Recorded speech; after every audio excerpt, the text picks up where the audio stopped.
Hey everyone, a quick note before we actually get to today's show. Originally, this was going to be our Creep Show 3 episode, but we're pushing that back a little bit in order to, number one, accommodate a guest, and number two, it's fucking Creep Show 3. So I think both Jerry and I are putting that one off for as long as humanly possible. But the reality is we have a pretty fun guest lined up for that one, so we want to accommodate their schedule. So that will be coming out a week from today. So in its place, we're bringing you our Skype read of Resident Evil, George Romero's drafted script for this film that never got to be. Sadly, we wanted to broadcast this live, and unfortunately, due to a lot of technological issues, we were unable to do that. And then during the first recording for this, also, you'll notice that some people change roles, or it cuts out, or some people aren't around for the last hour. Unfortunately, when we were recording, the last hour also did not come out correctly, so we had to break it up a little bit. That's just the way these things go. But I want to take a second and thank everyone who participated. Obviously, Jerry, Brian, Veronica, along with like Diane M. Porter, Aaron Fitzgerald, Johnny Donaldson, of course, Mike Vanderbilt, Grace. So I hope I'm not missing anyone out there. Of course, Jacob Davidson as well, from iHorror.net. We really appreciate anyone who's like giving us their time right now. We're having a lot of fun doing these. We hope you're having some fun listening to these as well. And we are currently digging for our next unmade horror movie script so we can get together one night and do this. So we didn't want to have no show up this week, so we thought we would bring you our recording of George Romero's Resident Evil. We hope you guys enjoy it.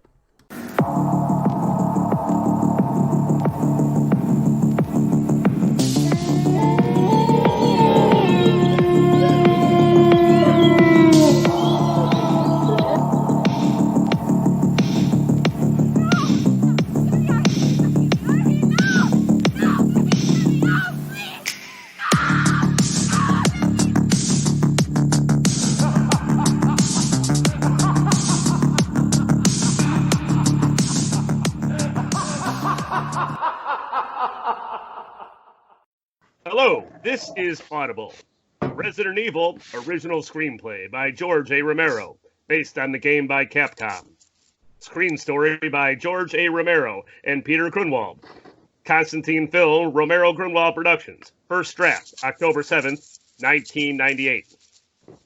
Resident Evil. Presentation credits appear, then fade. Out of black, shot cut to interior lab, a level, timeless, a man's face filling the screen. Stay away from here.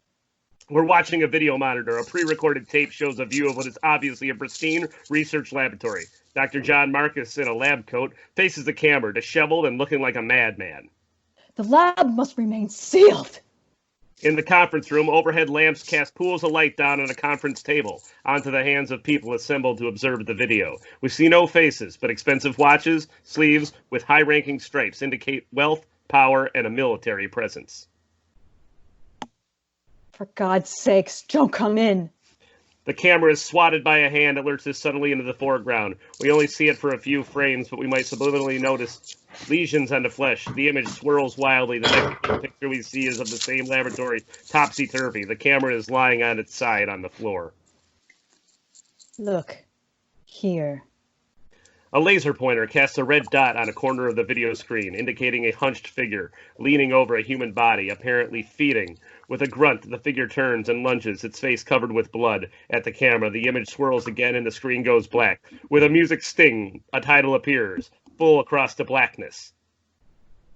In the forest, pre-dawn, a dark sky, and in the foreground, profiled against the full moon, a dark face watching the heavens with piercing black eyes, alert but not predatory. This is Chris Redfield, young, handsome, more than simply an outdoors type. He seems perfectly in place, almost part of the environment. Sitting on a ridge, squinting into that band of light, Chris sees an eagle coasting on a channel of wind that cuts through the hilltops. As the bird moves swiftly closer, it becomes recognizable. Chris smiles and jots a note on a pad. The regal bird lands on a high rock where unexpectedly a freshwater trout lies flapping. 3,000 feet above the highest water. Take it, Goliath. You earned it. Goliath snaps up the fish and flies away with it. See you next year, guy. Another eagle, smaller, a female, appears in the sky. Cleopatra, come on down. The eagle circles, its sharp eyes scanning. It makes another dive, but stops short again. What's the matter, beautiful? The bird seems frightened. Of what? It makes one more dive, gets very close to the fish, but suddenly shrieks and peels away from the rock. Chris, concerned as he watches the eagle disappear over the hills. Over his shoulder, we can see a high rock that holds the fish. It's out of focus in the background, but the moonlight catches something more moving there. Something that lets out a sharp, inhuman sound. Chris whirls around. There's nothing on the rock, nothing at all. The fish has been taken. In Jill's apartment, at dawn, Chris walks into a characterless apartment and sheds his clothes. Live, Laugh, Love is on the wall above the bed. Even in silhouette, we can see that his body is in perfect shape, lean and tight, moving lively. With the natural grace of a cat, he eases himself into a bed where a beautiful young girl, Jill Valentine, seems to be fast asleep. As Chris nestles in beside her, we see that her eyes facing away are open. Chris gently drapes an arm around her and lets his body relax. Glad you're still here, lady. It's my apartment. You're awake? I've been awake since you left. Sorry, there was something wrong. What, with my dinner? I never had a mother. I'll learn. I'll do the cooking. On the mountain there must have been something prowling up there. There are probably all kinds of things prowling around up there in the middle of the night. I'm sorry, really. You have to be there at dawn. They ride the wind over the ridge. Dawn, you left at 1 a.m. I had to go fishing. It's the fish that bring them down, so I can get a close look at them. I've tracked a dozen of them, Jill. 12 of those big bruisers. I can actually recognize them. I've even given them names over the years. You've been doing this for years? Only in the early autumn, when they're migrating. I'll set the alarm for next October. I wish I could get excited, really. That's the truth. As excited as you over such simple things. Beauty isn't simple. If it was, I'd be beautiful. You are. No, I'm simple. You, on the other hand, have all that stuff hiding underneath somewhere. That's what fascinates me. Fascination. Not love. I honestly don't know. I guess I've been living alone too long. You're the only woman I've ever thought of as a real partner. I've always been afraid of living alone. I've always had people talking at me knowing they could wind me up and I'd do whatever they wanted. We all have something hidden underneath. Beauty may not be simple, but it's not all that complicated either. Most of the time you find it right in the middle of all the confusion. Part Mohawk. Indians are never confused. At least they never let it show. They kiss again, this time more passionately. Rolling over, they begin to make love.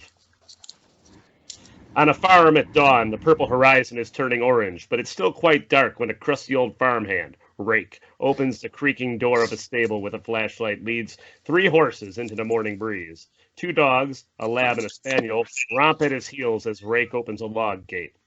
2 of the untethered horses trot obediently into a large corral.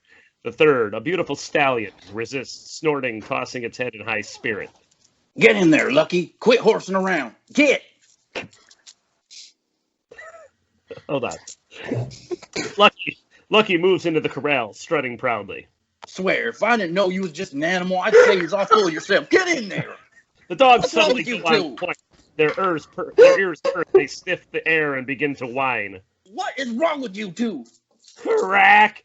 A startling sound. Rake turns in to find Lucky and the other horses, their eyes flaring, trying to kick their way out of the fencing. They seem terrified. A wide shot of Rake as the frightened animal is 200 yards away. The camera moves in slowly at first, then gaining speed, extraordinary speed. We are seeing through the eyes of whatever it is it's running, charging, slathering hungrily, reaching the corral, darting through the fence, past the kicking horses and leaping at Rake, who rolls around and cries out in pain as the flashlight blinds us with whiteness. The whiteness becomes the glare of halogen lights. We are overwhelmed by the sound of aircraft engines. We are men. We see men, armed soldiers, scrambling into combat, helicopters. A radio man runs right toward the camera and holding out an open receiver. Top brass, sir. Another man in the foreground takes the radio phone. We can't see his face, only his forearm, which bears a tattoo of a grinning skull. Alpha leader. How long before you? How long before you get in there? 15 minutes. At an office at dawn, a suit talks on a red telephone. Once again, we see no face. An ostentatious diamond ring kicks light as the man snips off the end of a Monte Cristo. Is he? I'm the man with a ring? Yeah. When he Oh. says Monte Cristo, does he mean like from Bennigan's? Yum. I believe it's a type of cigar. And It's a sandwich. That's a sandwich. I much prefer the sandwich, and now I really want one. sandwich. The end off the sandwich before he eats it. Evil doesn't eat crust. Okay. So I have on my list from earlier Ada Wong, Dr. Marcus, voice on the phone. Yeah. So I think that combines with Man in the Ring. My bad. okay, great. Okay. You're a good soldier, but not that good. It's 500 miles away in the backwoods of Pennsylvania. We have troops on site. A first strike force. Undercover. Very resourceful. You have my permission to activate them. Already done that. You have my permission to say that you gave me permission. The tattooed man runs off to join the other soldiers. In Jill's apartment that morning, Chris sleeps. Just Jill is awake, deep in thought. It's not a ring, it's a vibration. She gets out of bed, checking to see that Chris is still asleep, and moves into a bathroom. Valentine. If this is just another drill, I'll strangle you. Shit. Give me the activation code. Jill pulls out a small envelope from the toiletry bag. She breaks open a wax seal and takes out a thick paper on which is printed 29 RC 6735. That's a match. Jill clicks I'm on off. my way. Jill clicks off. She dumps something else from the envelope into her hand, a blue plastic card the size of a Visa, blank except for a mag stripe. There's a small hole in one corner through which a chain is strung. Jill slings the chain overhead, wearing the blue card like a pendant. Chris is still asleep. Jill comes out of the bathroom and looks down at him longingly. Should she wake him, tell him what's happening? She wants to, but duty prevents it. She pulls herself away. Jill pushes aside hangers which hold her clothes. She types numbers into a hidden keypad. A secret panel opens, revealing a closet within the closet, packed with combat uniforms and weapons. The sound, the front door closing, snaps Chris awake. His first thought is for his lover. He reaches out and finds that she's not in bed. He jumps up, rushes to a window, looks down from the second story and sees Jill, heavily armed, in uniform, wearing a beret that has an insignia STARS, S-T-A-R-S. She rushes down the front path and jumps into a Hummer and 3 other troopers on board. The vehicle pulls instantly away, leaving Chris looking through the window, puzzled, angry, and very much wounded. In the Hummer the next morning, Russo drives. Williams and Desmond sit in the back, all tough Special Forces types. Jill in the front passenger seat, though the only female, ranks the highest. Another practice run, right? We've been practicing 6 months. For what? For this. This is the real deal. Honest to God? Based on my experience, Williams, God isn't always honest. Where are we going? In there. Jill points to the Arkley forest which lies ahead, miles of old growth, trees shrouded in a ghostly morning mist. In the forest in the morning, deep in the heart of the mist, the Hummer bounces over non-roads and stops 50 yards from a pair of iron gates, each wrought with the letter A. Beyond, the shifting fog offers momentary glimpses of a mansion, huge, like Xanadu. The troopers, amazed, climb out and approach the gates. If you had the jing to build a place like this, would you build it in the middle of fucking nowhere? Paris. Manhattan, Upper West. Some people prefer a quiet life. Our orders are to secure the area. From what? This area has been secure since the French and Indian War. A deep animal, snarl, come from the woods. The troopers raise their weapons as they peer into the underbush. The fog keeps sunlight from penetrating. The forest is a maze of dark shadows. Leaves flutter, limbs snap. Dark shapes can be seen moving, circling. A half dozen of them, maybe more. This is Valentine, Bravo team. We might be in trouble here. Something leaps out of the bush. Automatic. Weapons spit reflexively. More lunging shapes appear. The troopers scatter, firing as they're attacked from all sides. Jill dives through the shrubbery, shouting into the transmitter. We are in trouble. On a Huey morning, Jill's voice stutters over a headset which is pressed against a man's ear. Under attack by assailants, unidentified. Sounds like our live feed. You said it. I know. Static, hissing air. The shot widens as the man lowers his headset. First we see the tattoo on his arm, a grinning skull, which we recognize. Then gradually as we see his face, lean and mean, wearing dark sunglasses. This is Albert Wesker, a hard-assed career officer. Can you get a trace? Lost the beacon. Just cut out, like it was swallowed by something.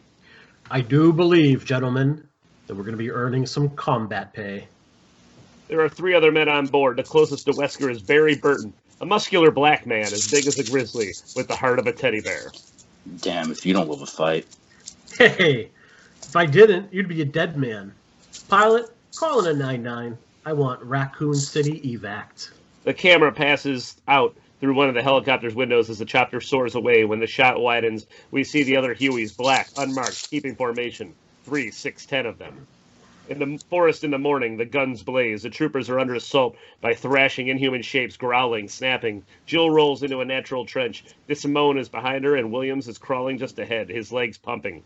Jill scoots past him and sees those legs aren't moving on their own. They've been ripped away from Williams's torso, and they're being dragged into the underbush by some beast concealed in the thick brush.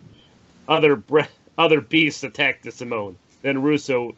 We only see details. Jill fires her pistol, point blank, to no avail. Red-rimmed eyes, snarling jaws, drooling teeth descend on her as we cut to Jill's apartment that morning. Chris steps out of Jill's building. Suddenly, Huey swoop down out of the sky. The choppers land where they can. Commandos leap out and begin to cordon off the town. Bullhorns blare. There's never been an accident in the hills nearby. A military aircraft carrying live weapons has crashed. Exterior. Chris in Raccoon City, side street. Chris runs down a side street into an alley where he's trapped by commandos, both in front and behind. Let's go, Hayseed. Aiming his M16, you gonna be a good boy? Chris swallows his fury, gritting his teeth. He goes along with the soldiers, prodded by rifle barrels, out on the main street where there's chaos, an Orwellian sight as citizens find themselves hoarded into helicopters and trucks from the local National Guard post. A sweating man, still in his pajamas, rushes up to the soldiers that are escorting Chris. Look here, I'm the sheriff of this. Step aside. But I'm the sheriff, an ex-army man like you. There's no immediate danger, but as a precaution, we are evacuating the area. You will be provided shelter until the weapons have been removed from the crash site. That's a worn out scenario. If a plane crashed nearby, don't you think somebody would have heard it go down? Tell us the truth, guys. What's this really about? I said step aside. The soldier lifts his rifle. He's about to club the sheriff when Chris lunges, grabbing his arm. Whoomp! Chris kicks the soldier in the balls. The man buckles. Chris bolts. He runs through a ward of back alleyways, arriving at a Jeep Sahara. He jumps in without opening the door, jams the key in the ignition, and roars off. What is this, the Dukes of Hazzard? In a Huey in the morning, still airborne in one of the black helicopters. They have yet to reach the site. Wesker barks orders into a radio. Charlie, David, Edward, proceed to Raccoon City. Assist the evac. I'm going on target with the Alpha team. All forces, stand ready to support. On a farm that morning, Chris rumbles his Jeep into a picturesque farm, secluded deep in the forest. We don't recognize it immediately. It was dark when we saw the place last. Jumping out, Chris sees 3 large shapes lying in the grass of a corral. Rushing over, Chris realizes they're horses. One of them is Lucky, his prize stallion, dead in a pool of blood, with its belly torn open and a huge chunk out of its neck. Oh no. Lucky. Chris hears a weak, moaning sound. He turns and sees lying near a water pump. Chris rushes to the man's side and finds him brutally slashed, barely clinging to life. They come out of the trees ready. Don't know what they was. Figured maybe some kind of wolves or something. I never seen them coming. Don't try to talk, Rake. I ain't never left this farm unattended since your daddy first took it over. I know, you kept the place running better than me. I just never seen them coming, ready? Never had a chance to turn a gun on them. There's a thunder in the sky. Chris looks up. Wesker's fleet of black Hueys appears on the horizon. They split up. 7 banking off toward Raccoon City.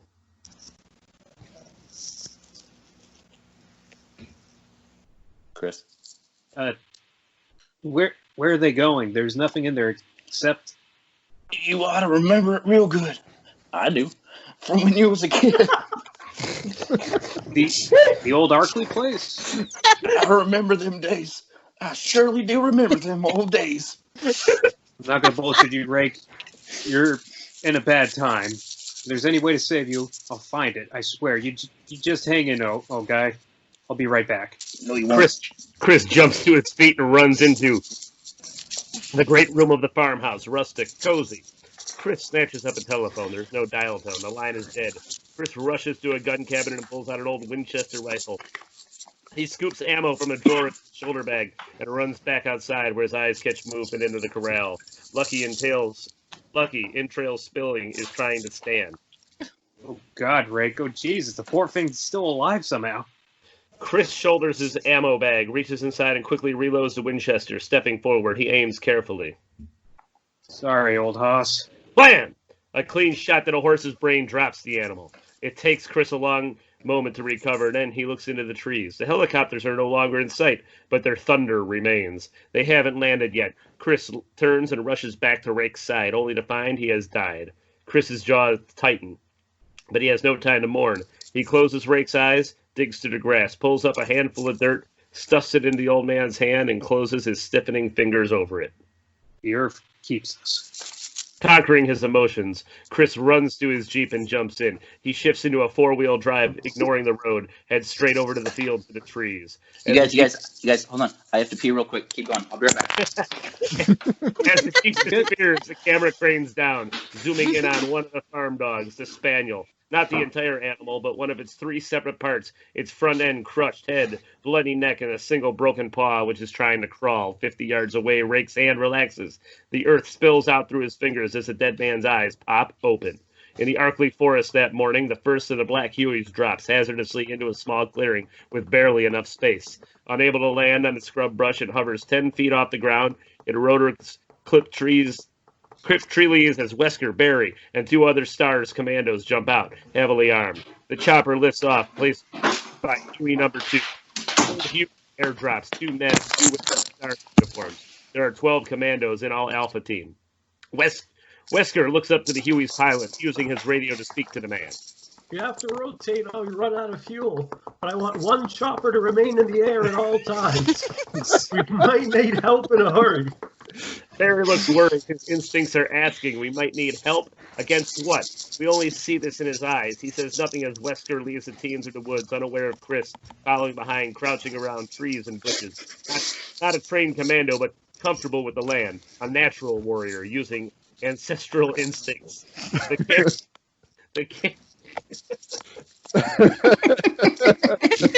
course, because he's a man. I'm just thinking of that commercial. Well, he is Native American.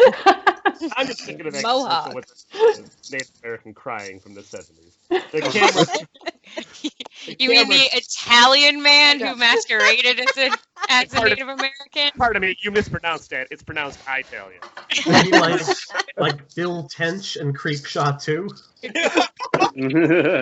Jesus.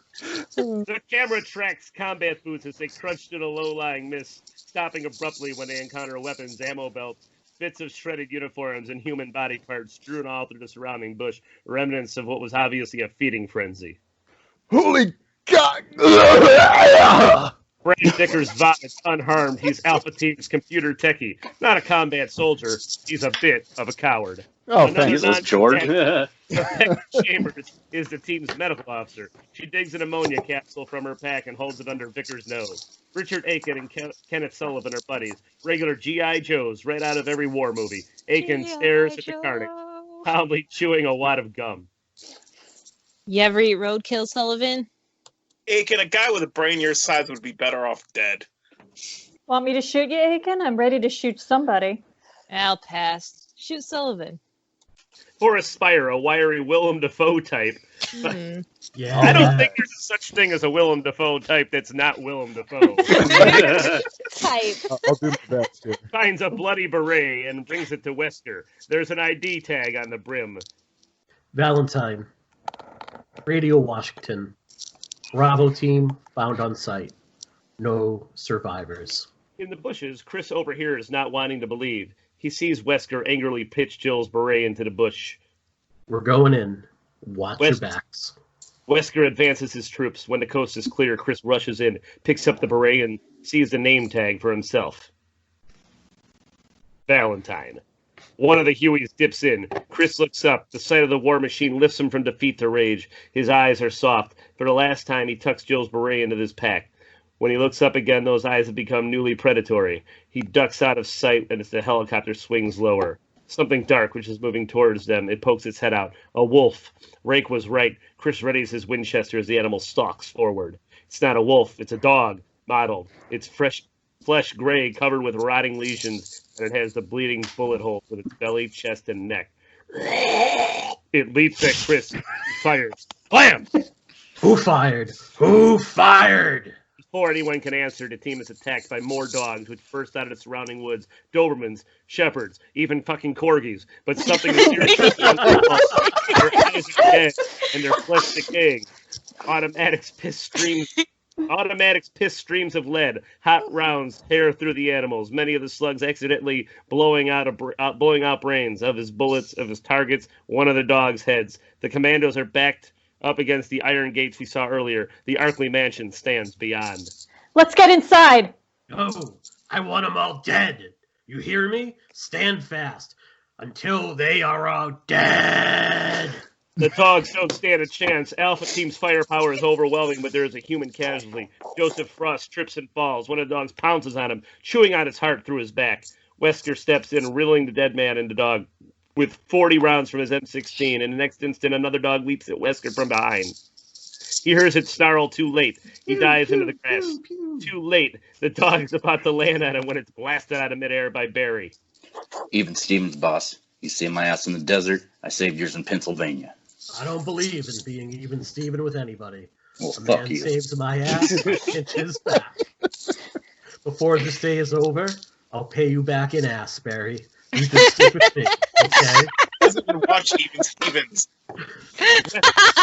Don't ask, don't tell was still in effect in 98. It's true. Wesker checks his equipment belt. Something is missing. He looks to where he rolled in the grass using a flashlight. He finds a small electronic unit of the size of a cell phone, but it's not a cell phone. It's a Whatever flashlight. it is. Wesker. So he's going to put Barry back. Wesker clips it onto his belt. From the brush, Chris sees all this. The guns have gone silent. The attack seems to be over. Chris moves stealthily to the body of the animal that he shot. It's wearing a collar which reads Spike, number 26. Alongside the ID, there's a corporate-looking logo, the symbol of an umbrella. Another dog is advancing on Chris. He aims his Winchester. The magazine is empty. No time to reload. The dog is on him. Chris scrambles away. The dog bounds after him. Chris drops to the ground. Did he trip? No. He pushed the tree root, which is false. It swings open and he dives in, pulling the root shut over him. The dog arrives an instant later and lets out an angry howl. Ah-ooh! And is blown away by Rodriguez, who neither saw Chris nor where he went. The forest goes dead quiet, too quiet. There's even the chirping of morning birds. Wesker is slapped startlingly on the back by Barry. Look here, man. I'll follow you into any kind of enemy fire, but these things aren't firing at us. They want us for fucking breakfast. When are you going to tell us what the hell is going on here? When you need to know, just do your job, soldier. That's what I'm doing. My job. Wesker pulls a chain from under his shirt and holds a card the size of a Visa, like the one Jill found in her secret envelope, only Wesker's isn't blue, it's green. Stepping away from Barry, he slides the card through a slot in the iron gate frame. Zzz. The gates swing open with a rusty at the mansion's front door. A hand-carved monolith of solid oak. Wesker finds another hidden slot and swipes his card. The giant door creaks open. Inside, the place looks like a haunted house. A glorious ruin, once spectacular, now mysterious and threatening. The chandeliers and furniture are covered with sheets that ripple bleezes from 1,000 faults in the old walls. Old. They probably don't have cable. They probably don't have radio or Wi-Fi. Who's they? Whose place is this? Guy named Arkley, bootlegger, built this old fortress during the Prohibition. He figured nobody'd ever find him out here in the backwoods. Nobody did, till he died. Feds have had it ever since. Place has been here for 80 years. Derelict. A safe house. A safe house for who? For what? There's a secret installation. Oh, a network of laboratories. What kind of laboratories? Well, they didn't issue us gas masks, so I figure it's okay to breathe because science. Fuck it. Why send in a strike force? Yeah, what are we supposed to do? Polish the silver? There's a man downstairs, a top priority man. It's our job to bring him out. Hopefully, there are others alive as well. We'll rescue them too, if we can. But Dr. John Marcus, he comes out alive at any, that's a very cute kitty, in all costs. In the mansion corridor that morning, the windows are sealed over. No sunshine can enter. From this point on, there will be no indication of time except as shown on clocks. A sense of dread takes a hold of us. Dark shadows, lurch feet scrape sluggishly, not combat boots, but in Nikes, loafers, Doc Martens, not Dr. Martens. Past an accordion gate of corroded bronze. A motor hums. Behind the gate, an old-fashioned service elevator rises, but stops just below floor level. Eyes peer out, waiting for the shuffling feet to pass. Then the car rises the rest of the way, revealing its occupant. Jill Valentine! She's alive! She deactivates the elevator by pulling her blue access card out of an incongruously modern respect. That's a lot of words. Checking to be sure that... I'm sorry. She slides the accordion gate aside and steps out of the corridor. With a ghostly moon, something lunges at her from behind the shadows. It's a man. Ooh, in a lab coat. His skin is rotting. His teeth snapping like the dog's. He tries to bite Jill, not merely to do injury. He seems hungry. Jill leaps aside, lifting her pistol and firing once, twice, 3 times a lady. The man is shot in the neck, but he keeps coming. Finally, Jill shoots him in the head and he falls. Wesker and his troops hear the gunshots. There are 3 doors nearby. Wesker selects one of them. Seems to lead to the source of the gunshots. Using a card, he unlocks it. 3 men stay here. Chambers. I'm not a man.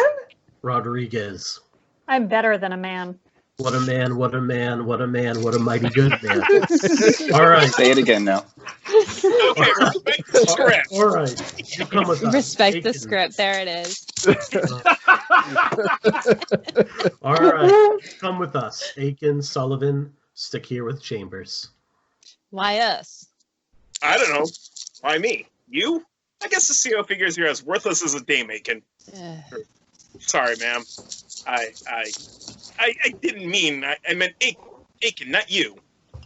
Relax, I get it. In the mansion library, Wesker leads his troop into an enormous cobweb library lined with bookshelves, but no books. Wesker pulls out something that looks like a Game Boy. He types on a keypad, and a map appears. That thing tells you where to go? 1 man stays here. Ridley, you're it. Shoot to kill. Just make sure it's not one of us. The rest of you, this way. Wesker leads his squad through one of the doorways. Ridley, a young rookie, remains. In the underground taverns, Chris reaches the end of the earthen tunnel. There are signs that children once played here. Toy soldiers, graffiti. Chris finds his nickname, Christopher Reddy, etched in hardened mud. How is that a nickname? Who plays with toy soldiers? After a moment of reflection, he moves on into a small sheet rock chamber. Chris rushes to it. I think it's a racist nickname. Oh, no. Chris rushes to Christopher rushes to a door that looks like it's been there since the beginning of time. As soon as he touches a knob, an alarm sounds. Wow. That's a fucking weird alarm. Again. In the mansion kitchen, Ridley is standing guard. She hears the alarm. He hears Christopher jiggling the knob, but he sees no door. The walls around him seem to be solid slabs. In the entry chamber. Brian, can you take Ridley? I forgot to assign it. Sure, no problem. Who's there? Chris doesn't hear the trooper. Behind him, a decomposed hand pokes out of a drainage ditch beneath the carpet. Chris is unaware of the danger. He hurls himself against the door. The thing that climbs out of the ditch was once a man. I was once a man, but it's long dead. It's a zombie. As it pulls itself up, its eyeglass strikes the side of the ditch. They fall, clattering, the rim scraping the zombie's cheek, which peels away from Onion's skin. Chris hears a noise, turns and sees the dead man. Reaching out hungrily, Chris is trapped. He aims his Winchester. He forgot. It's empty. The dead man crawls toward him as he tries to jam a bullet into his rifle. The zombie swats at him, catches the beret, looks at it, sniffs it. The bullet pops out of Chris's nervous finger. He tries to load another. In the mansion kitchen, Ridley spots a blue access slot in the wall. He levels his automatic and chews the thing up with a short burst. And a panel swings open. Chris dives out with the zombie, inches behind him, and Ridley fires off another burst of rounds. Stray bullets pierce the zombie's head. It drops back into the chamber with Ridley never knowing why. Ridley and Chris look at each other, asking rapid-fire questions none of them answer. Who are you? Who are you? What the hell is stars? How'd you get in here? Who sealed the door? Who knew who knew there a door? What? It was the first draft. You had Who it. knew there a door? Okay. Wham! Another zombie appears suddenly behind Ridley, biting out of the muscle between his shoulder and his neck. The trooper stands, stunned for a moment. Who? Then he drops the zombie in a uniform. Once the security guard gazes dully at Chris. A wet sound comes from inside its gullet as it calmly chews on Ridley's flesh. Swallowing, it reaches out. Chris grabs its arms, flings it into the chamber, then fires his Winchester. Once putting a hole in the thing's head, Chris slams the door. In the mansion dining room, shaped in a hearse-sized dining room with draped furniture, Wesker and the other troopers have heard the new gunfire. Where'd that come from? Back where we just were. Shit, man. We're chasing our tails. Wesker and his team burst into the corridor with an old-fashioned elevator. Flashlights find the body of the zombie that was shot by Jill. Bullet holes all over its body. Damn, some bitch took a lot of lead. That's not what killed him. The blood's still running. The wounds are fresh. But look at his skin. This guy's been dead for a couple of days. He was dead before he was shot? In the mansion kitchen, Chris checks Ridley at O pulse. His own rustling movements prevent him from hearing that soft, crackling sound. The kitchen is lined with 50-year-old ivy-patterned wallpaper. The printed vines seem to be moving. Chris doesn't even notice the vines begin to wiggle furiously and rip through the paper. They're real, sprouts from some sort of exotic plant that have climbed up the walls with intelligence. They seem aware of Chris's presence, and same with M. Night Shyamalan. Ridley, who are you? I'm one of the good guys, okay? I'm just trying to... Solomon Aiken! Shit!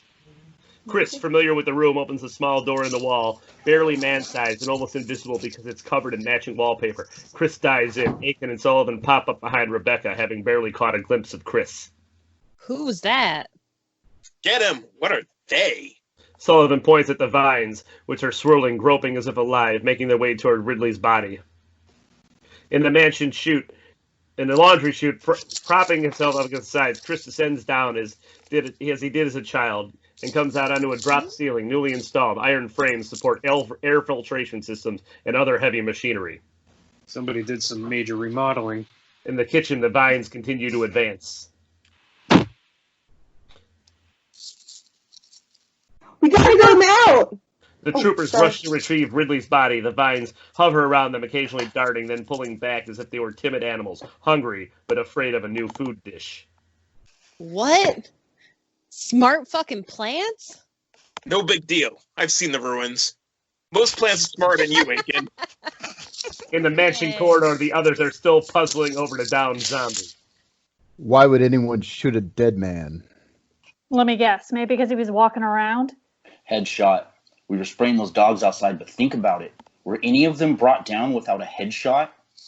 Wesker has been exploring the corridor, stopping in front of the elevator. He shines his light into the car. We expect someone or something to be lurking inside. An attack comes from the opposite direction. A figure bursts out of the shadows behind Wesker. Another zombie? No, it's Jill. In a rage, she holds her pistol to Wesker's head. I lost 3 men. You killed them, Wesker.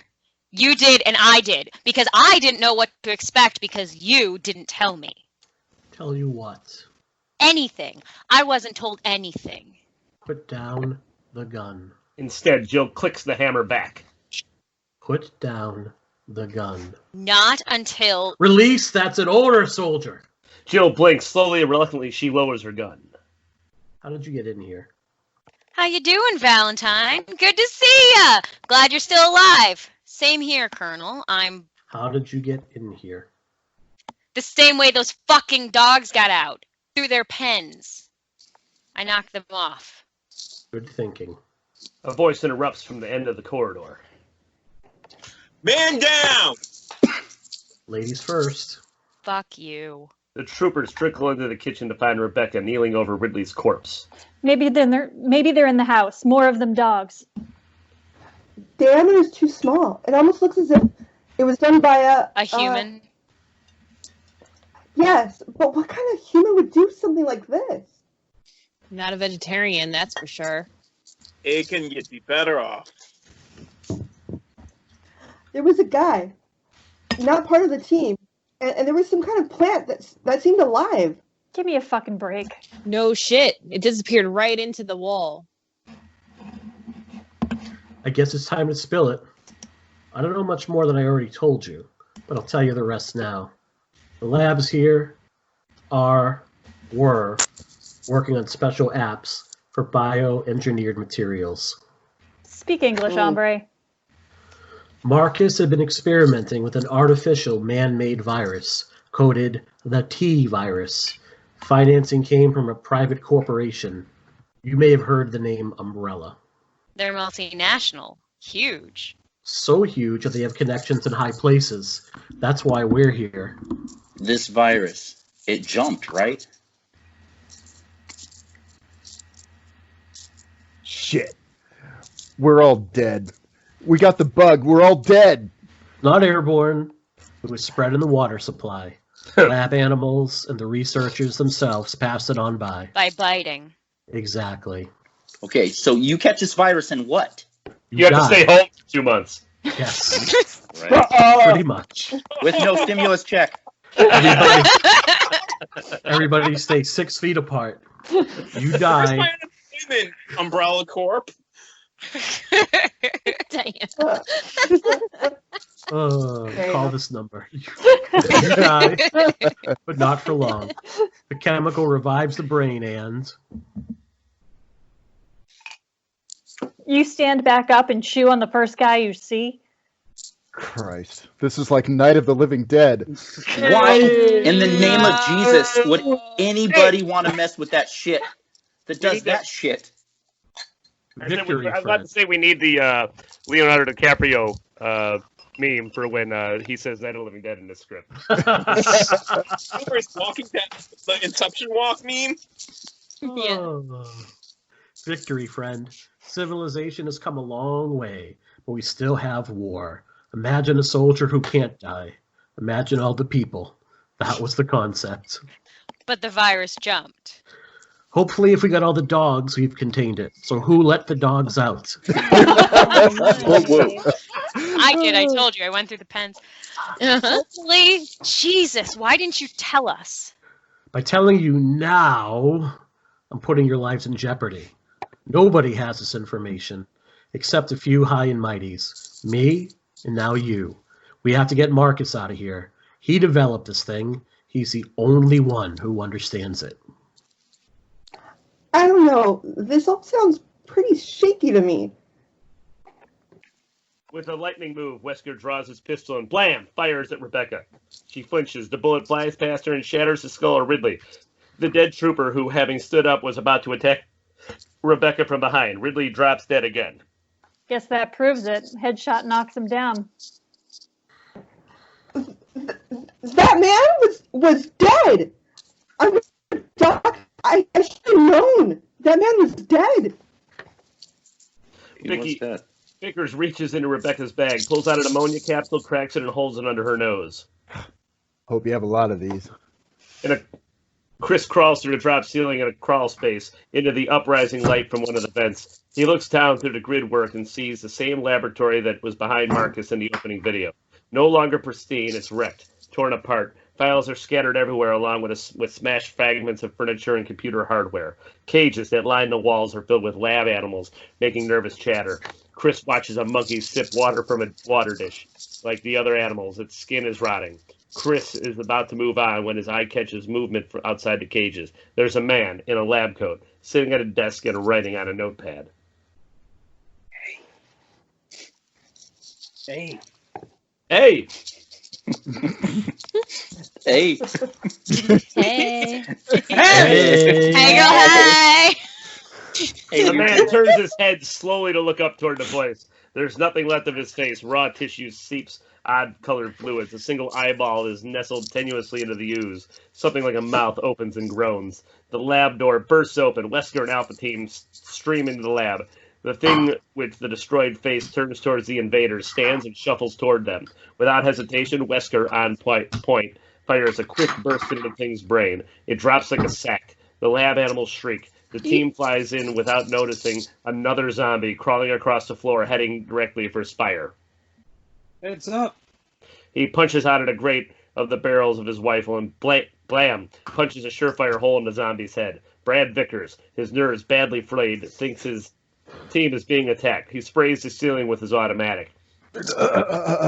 Chris ducks and rolls, narrowly escaping the initial barrage, but bullets keep coming. He finds himself on top of an enormous checkerboard of vents and plexiglass panels. It cracks, dropping away. Chris is plunged into water. He's in a huge aquarium that's built into one of the laboratory's walls, and he's not alone. There are 6 sharks in a tank.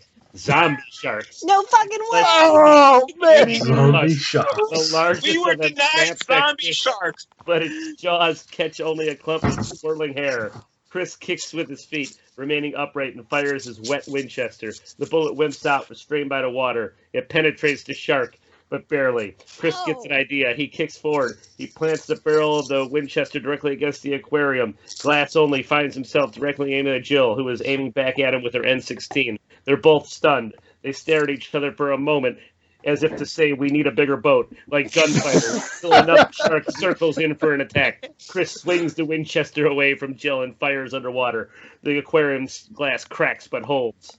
Hang on, we're gonna get wet. Hey-oh. Yeah. The floor cracks, but the glass is resistant. Could not penetrate the shark, and then they all got wet. Chris out. The water surges into the lab, knocking Wesker and some of the squad down. They stand up again, only to find themselves knee-high in a dark pool with shark fins slicing the surface. Everybody opens fire. The dead fish keep coming. Where the fuck is a shark's brain? In its head. I swear, Aiken, you would be better off dead. In a bizarre frenzy, the sharks kick their tails, snapping at the scent of warm flesh. The troopers, hampered by the water, splash around wildly, many of them nearly getting bitten. The air above thickens with a fog of graphite from 10 splitting automatics. The troopers pick them off, one by one. The immediate threat passes, but as the water drains away, the troopers become aware of klaxon-like sound, another alarm. The entry door slides shut with a boom. I'm not the drunkest tonight. Nice, very nice, Valentine. You set off a containment breach. It must have been the water. God, the water! Did you swallow any? I did. Bunch of us did, man. Separate systems, salt water, no germs. That does not seem like accurate, but it reads. We can go in deeper, but we can't get out. Not with my key card. So we live here now. Huh? Landlords, shithills, kicked my family out of 6 apartments. I got used to saying, so we live here now. There are override exits, but I can't find them without this. Wesker flings his Game Boy angrily against the wall like a petulant child. It shatters into the I didn't get my Pikachu! Oh, that was a smart move. You are? Nobody. Just a local guy who gets pissed off when he finds his farm animals and his father's oldest friend dead. And the only woman he ever cared about turns out to be a goddamn metalhead. What's wrong with metal? Yeah, I don't Seriously. Fuck seriously, you, dude. Chris. Yeah, Chris. Who is this asshole anyway? Yeah, that's a good question there, Rodriguez. Valentine, who is this fucking asshole? His name is Chris Redfield. He was a part of my cover, sir. Cover? This is not the time to mouth off, Chris. You're in No. deep shit. No. Why didn't you let me in on this? Why did you have to come after me? How did you get in here anyway? I used to play here when this was a fucking laundry room. And what makes you think I came after you? Whoa. Look here. Barry is stooped over a faceless zombie that Wesker shot. He rips an ID badge from the corpse's coat. He tosses it to Wesker, who reads the ID. Dr. Martin. No, Dr. J. Marcus. Is this the pile of shit we're supposed to bring out of here? It once was. Hey, I got something here. Brad has been quietly working at one of the lab's computers. Barry rushes over and looks at the monitor screen. A map. Same as on your gizmo. Exits marked blue and green. The greens are overrides. Brad, can you print this out? I can try. We're on level A. We have to get down to level D. Hold on. Marcus is dead. If this mission was about bringing him out, we're out of here, right? I wish you were, but no. We have a potential outbreak here. We might be the only ones who can stop it. Stop it? How? There's an antidote. That's the ticket. Oh. Antidote. Sure. Seems plausible. Yeah. 18 months later. Yeah. It'll miraculously go away one day, just like that. You can't bring Marcus out, but we can bring out the serum. Maybe someone can analyze it and figure out how to beat the virus. Jill looks at Chris, catches him weighing his options. Not simple. Not complicated either. We only have to decide what's right and what's wrong. I forgot. You're never confused. So what's right, Mohawk? And what's wrong? Shit. There are no green exits on this level. Why would that be? I don't want anybody up here to go snooping, upstairs or down. Pretty good guess. You must have been in the military, son. Native American, exempted. Fuck. There's no way out. Yes, there is. Chris points at the broken grid above the shattered aquarium. Not a bad idea. Vickers, see if you can call up service charts, schematics. Got it. Ceiling grids, ladders, the whole infrastructure. Print it. Print all of it. Rebecca steps over to Brad. She points at his leg. Seated at the computer, his trousers hiked. Blood can be seen on his sock just above his boot. What's that from? I snagged it on the desk when we were scrambling. Lying motherfucker. Let me look at it. No, it's just a scratch.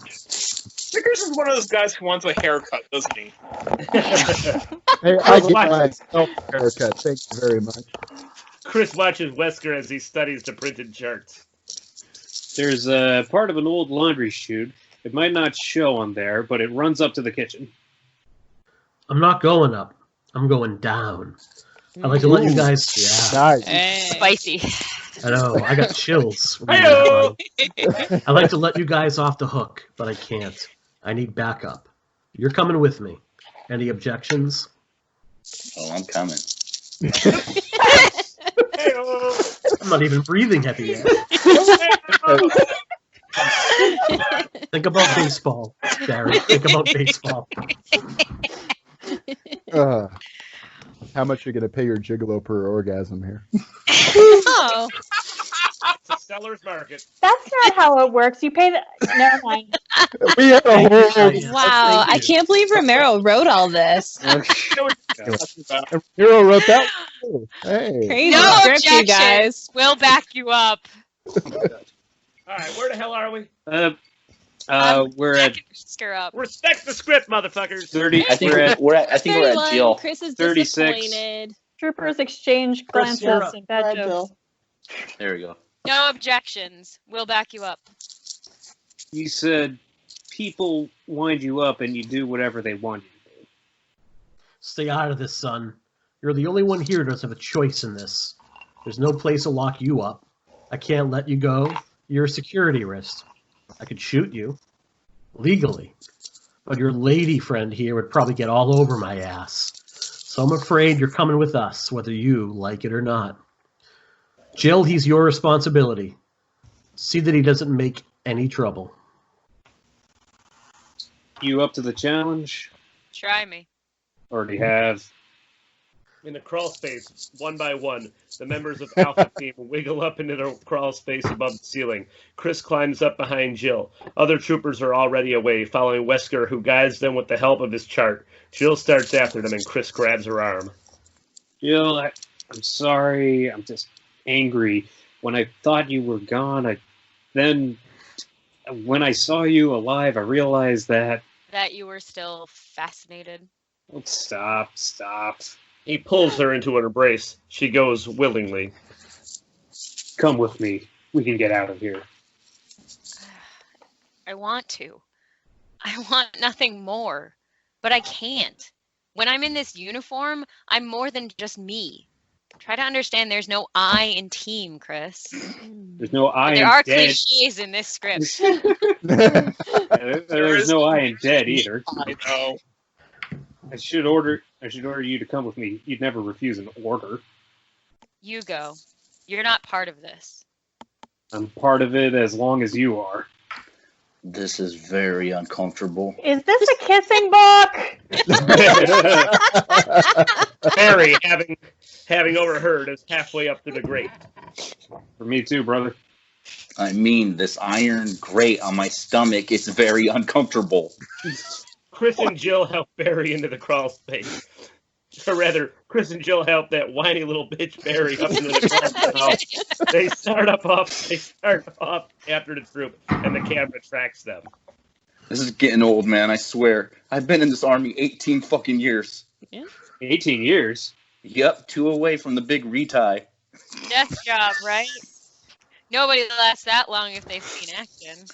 I've seen action in Grenada and Desert Storm. Would have lost it all there if my buddy didn't bring in a team against orders to pull my ass out. Buddy named Wesker. Do you have a girlfriend in Canada, too? You've been with this asshole since before that. We were kids together, Macon, Georgia. He's the only asshole some of the time. Up ahead, Wesker reaches a service ladder. He waves his troop on, and they start to climb down. Who knows what we'll find down there? Think positive. Listen, the farther down we go, the worse it's going to get. So till we hit bottom, we're in good shape, relatively speaking. A distant but distinct sound that sounds like the MGM lion. What the fuck? Whatever it is, it can't get us. We're in the ceiling. Maybe it's like really tall. Aiken. The lead troopers reach into another section of the ceiling, clustering around a vent. They look down into the B-level lab, more streamlined, more high-tech than the one upstairs. There are large computers, linked by metal shielded conduits to jacks and walls. Mainframe. Find us some data we could use. Fox, Marini, Vickers, down. Wesker kicks out the vent. He jumps first through the opening down into the lab, and Chris watches from behind. The man has balls. I'll say that. Wesker grabs a desk and pushes it under the vent. Marini climbs down, followed by Fox. Brad is last. Hustle it, Viskers. You're the guy we need to cut in the network. Watch these entrances, guys. Fox and Marini take up post. Brad lowers himself gingerly. He drops into the last 2 feet onto the desk, landing on his bloody leg. Ah, shit!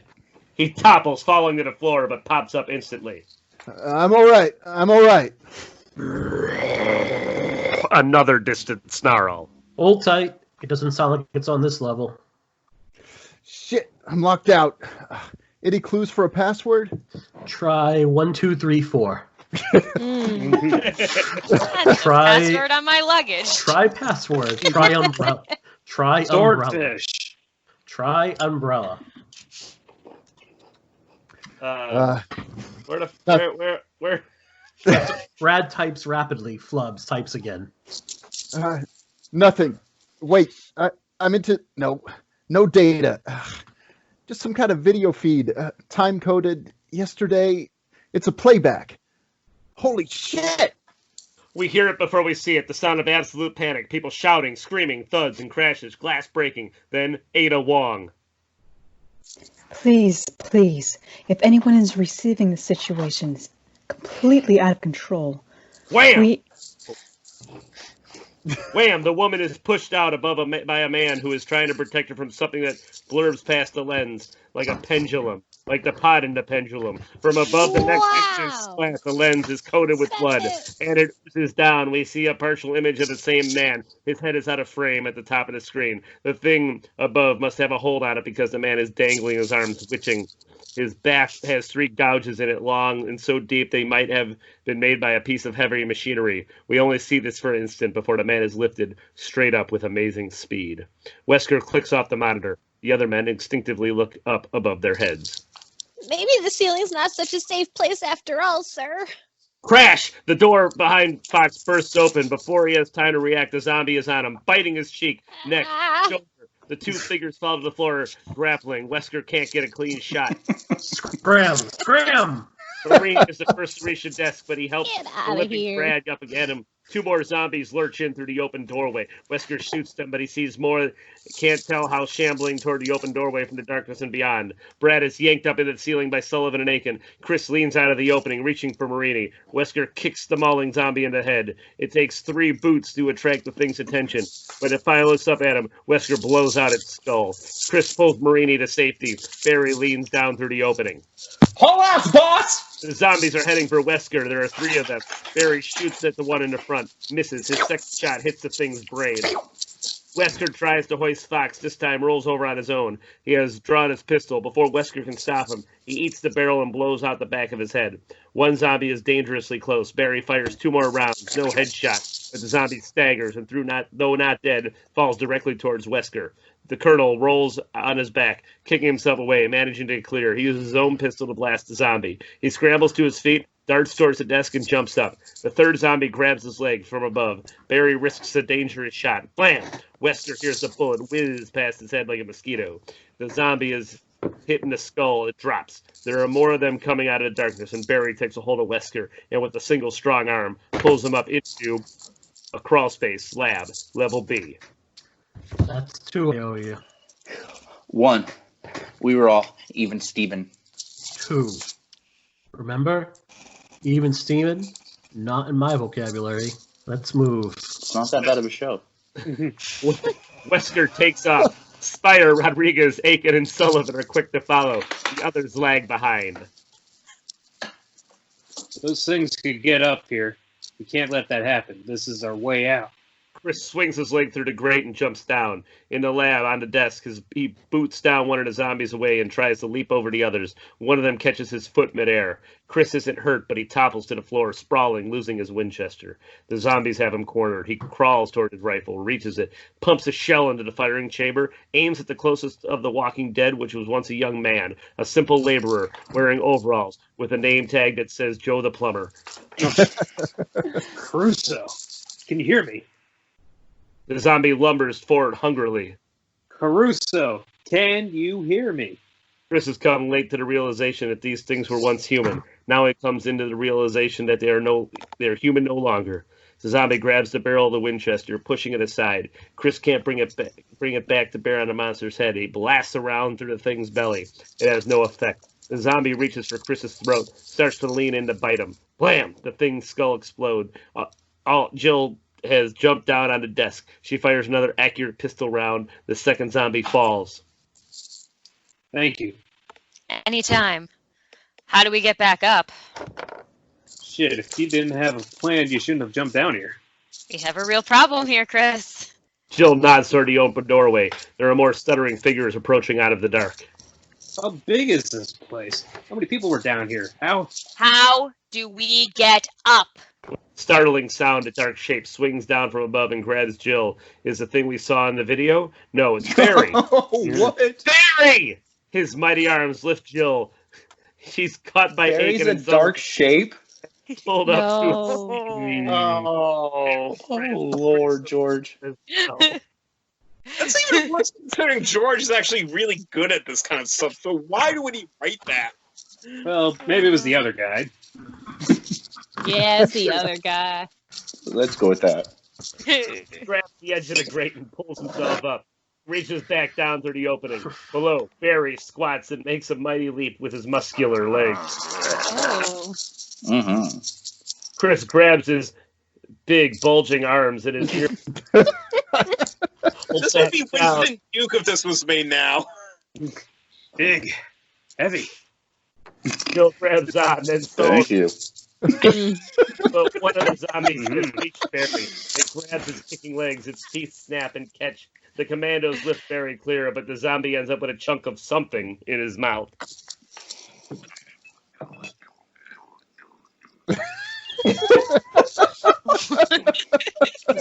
I think Jill's taking a drink first.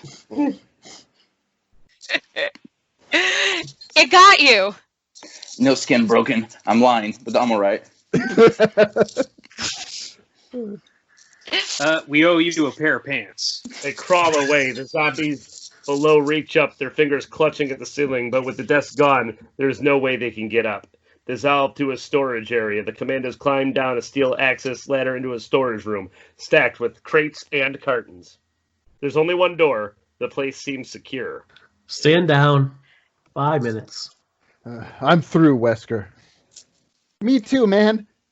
This ain't nothing I signed on for. Sorry.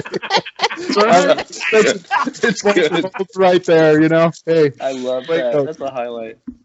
You want to wait here? Fine. Wait here? No, we're getting out. You can't.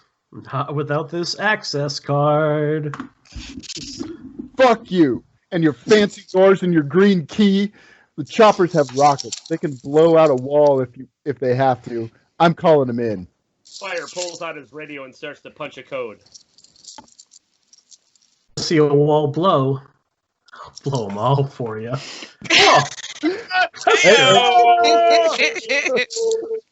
Wesker reaches down to the electronic that he lost and retrieved in the woods. He pulls a long wire out of it with a small sensor at the end.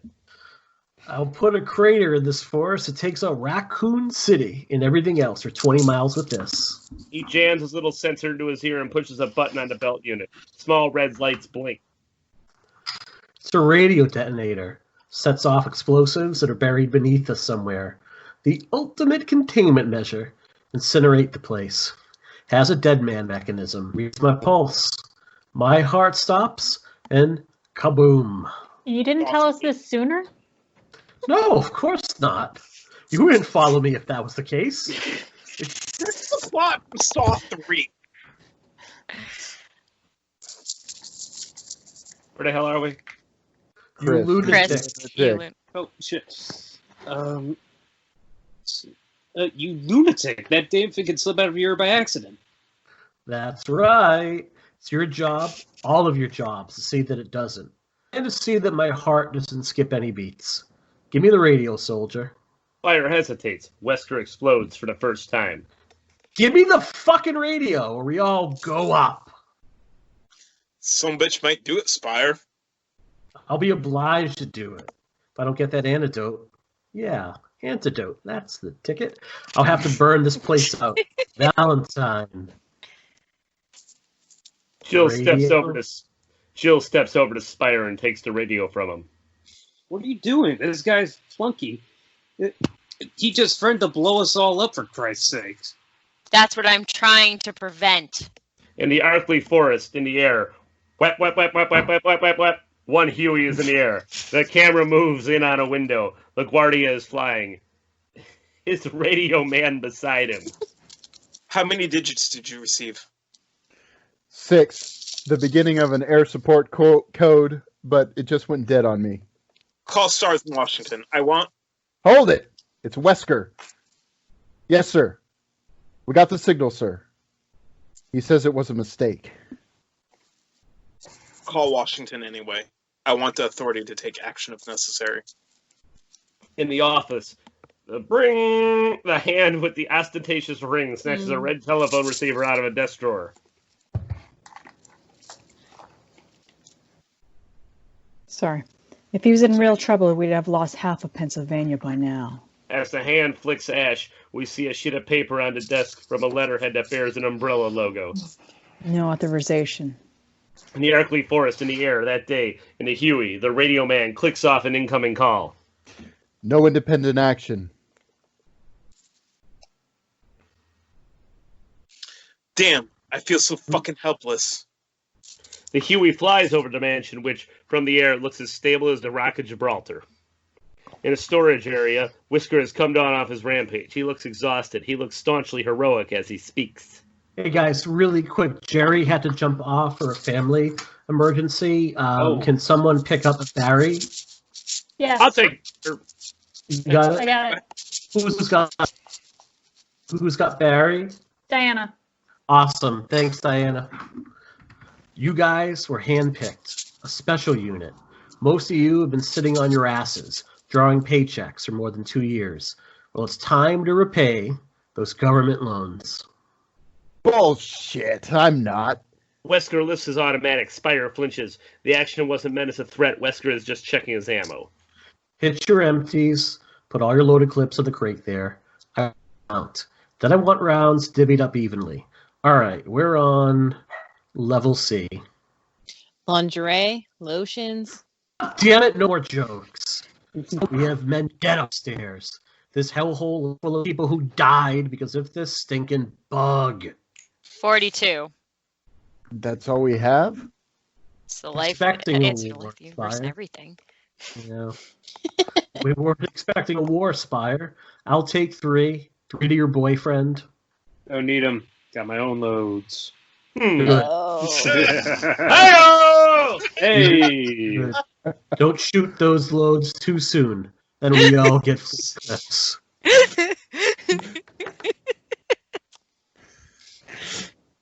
I didn't expect this script to be so horny.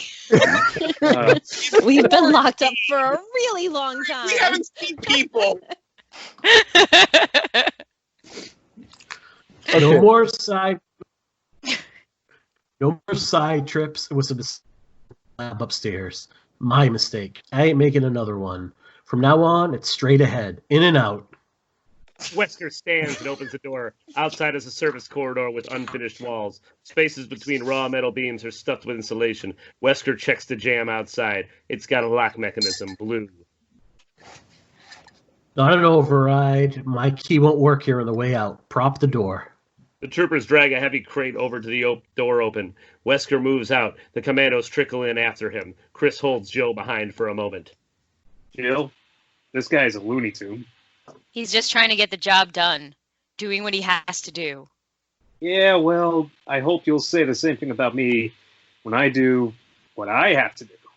Chris turns and walks off. Jill follows him out into the service corridor. They catch up with the troop, which is clustered at a blind alley which has 2 doors. It's not clear which way to go. Want me to flip a coin? Wesker is annoyed by the remark. Decisively, he selects one of the doors and uses his green keycard with a bzzz. The lock releases. The troop enters. In the system center, timeless. A vast room 50 by 50 yards. It's filled with heaters, air conditioners, water pumps, mainframes, mounds, piles of toilet paper, and hand sanitizer. For the internal computer network line one wall. Fuse boxes and switcher panels another. This is the system center for the entire facility. There's an attendant's desk just inside the door. Aiken and Sullivan drag it over to prop the door open. It makes a frightening sound as it scrapes the floor, echoing, bouncing around in large space. It prompts a response. Another one of those animal-like snarls from somewhere in the distance. What's that sound like to you? A meat eater. This is the heart of the whole place. We've got to have it protected somehow. Two things happen almost at once. First, Chris notices electric eyes on all of the columns. Duck, hit the deck!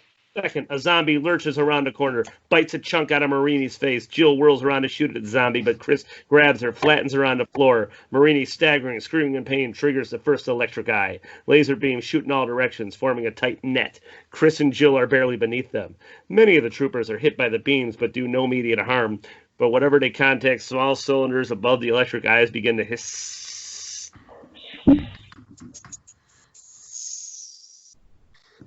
Chris. Oh, sorry. For Christ's sake, get down!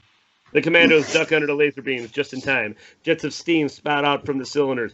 It's not just hot steam, it's acidic, deadly. Marini is dead on his feet. When he falls, he trips another one of the laser beams. The steam jets spout again. The troop is beneath them, though many are burned, liquid drops that spit from the nozzles. Amazingly, the zombie has avoided contact, but it begins to stumble after commandos. We realize it's going to activate the sensors again. There's no way out of this mousetrap. So we live here now? We got to run for it. The zombie hits one of the laser beams. The steam hisses out again. The zombie is melted. Bad idea, Spire. Down. Through these. Where do they go? Doesn't matter. Sullivan whips out a Swiss Army knife and goes to work on the screws that hold down one of the panels. Other troopers do the same. Another zombie lurches out of the darkness, and another human hands work furiously, loosening screws. Panels come up. Troopers begin to duck through the openings. The second zombie hits a red beam. Steam again. Chris and Jill are spattered, burned, but Jill bravely keeps working with her own issued knife. She gets a panel open and she drops that through. A third zombie triggers a burst of steam. Chris ducks and covers. When the jets stop, Chris begins to climb into the opening, but one of those legs is grabbed from behind by one of the dead things that has already been melted. Chris cries out. Acid from the zombie's hand is burning his leg. The thing's lips have been eaten away, making its teeth look frighteningly skeletal as it leans forward for a bite of flesh. Chris jams the stock of the Winchester into the zombie's mouth. He's able to hold the thing's head back, but he's stuck. He can't let go. Jill pops up out of the floor. She presses the barrel of her own weapon into the zombie's forehead. On 3. 1, 2. Chris pulls his rifle away at the same instant Jill fires. The zombie is propelled through the air. One of its flailing arms triggers another laser beam. Chris throws himself on top of Jill as steam hisses over them. 20 yards away, Wesker crawls under the cloud of acid. Just as he climbs through one of the openings, he feels pressure on his ear. A groping zombie has accidentally hooked his fingers onto the wire that runs from the detonator to Wesker's earpiece. For a breathless moment, it seems like the sensor will be popped loose. Holding the pulse reader in place, Wesker twists his body, lifts his handgun, and pumps 3 into the deadly thing's brain. In the air duct, the commandos find themselves with no room to stand, hardly room to sit. Chris looks at his rifle stock. It's corroded from the acid in the zombie's mouth, and Jill notices. God, and it doesn't even stop them. Not meant to stop them. It's meant to stop something else. We damn near got turned into Rice Krispies by that gizmo of yours. If you don't want me to nail that fucking thing into your ear, you deactivate it right now. I can't. They fixed it, so you can't chicken out. The system can only be turned off by the main panel. Where the hell is that? Barry, you've changed. Where the explosives are. Down farther than we need to go. We only have to make it down one more level. When we make it back up to the chopters, we can fly out of the detonator's single range. I'm not willing to rely on that. I live here. This is my town. Town's been evacuated. You have to defend it. Yes. Town's been evacuated, just in case. That explains the lie about the plane crash, like in the Crazies. An airplane down with weapons on board would nicely explain a big explosion, wouldn't it? You figured all along you might have to blow this place up. I don't want to do it. I hope I don't have to. That's the best I can do for you, kid. Good faith. Now let's knock it out. Wesker moves out. The troop follows. Can't let this happen. I've got to find that bomb. I'll help. Once Wesker gets what he wants, my obligation is over. No, I want you out. With the rest of them, Wesker won't push the button until you're clear. He doesn't want to push the button. He has to. Don't you see? He can't leave these labs here. And Jesus, walking corpses, he's got to get rid of the evidence. In the air shaft, the light is dim at best. Long stretches of the shaft are pitch black, and there's a constant stream of air that moans eerily. The whole mission has been like a descent into hell, darker and more frightening with each level down. There are turnoffs, T's and Y's. At one point where Jill looks back, she finds Rosie behind her. Chris is gone. Did he leave to deal with the bomb? Chris, no! I've got to try and stop this. Jill starts back towards Chris but freezes. Everyone freezes when the ductwork starts to ping. Shit, one thing after another. Boom! The air shaft is rocked as if punched by a giant fist. Then the whole structure begins to shimmy. What is it? An earthquake? Sit tight. Ride it out. Rivets pop, the panels begin to separate, and large pulsing bits of flesh appear. Not animal flesh, but the flesh of a plant. The things that press in through the openings are larger versions of the vines we saw in the kitchen. Those were its fingertips. These are its arms, strong arms that are ripping the ductwork apart. Chris, Rebecca, Aiken, and Sullivan end up in one part of the shaft, the rest in another, including Jill, who calls out, Chris!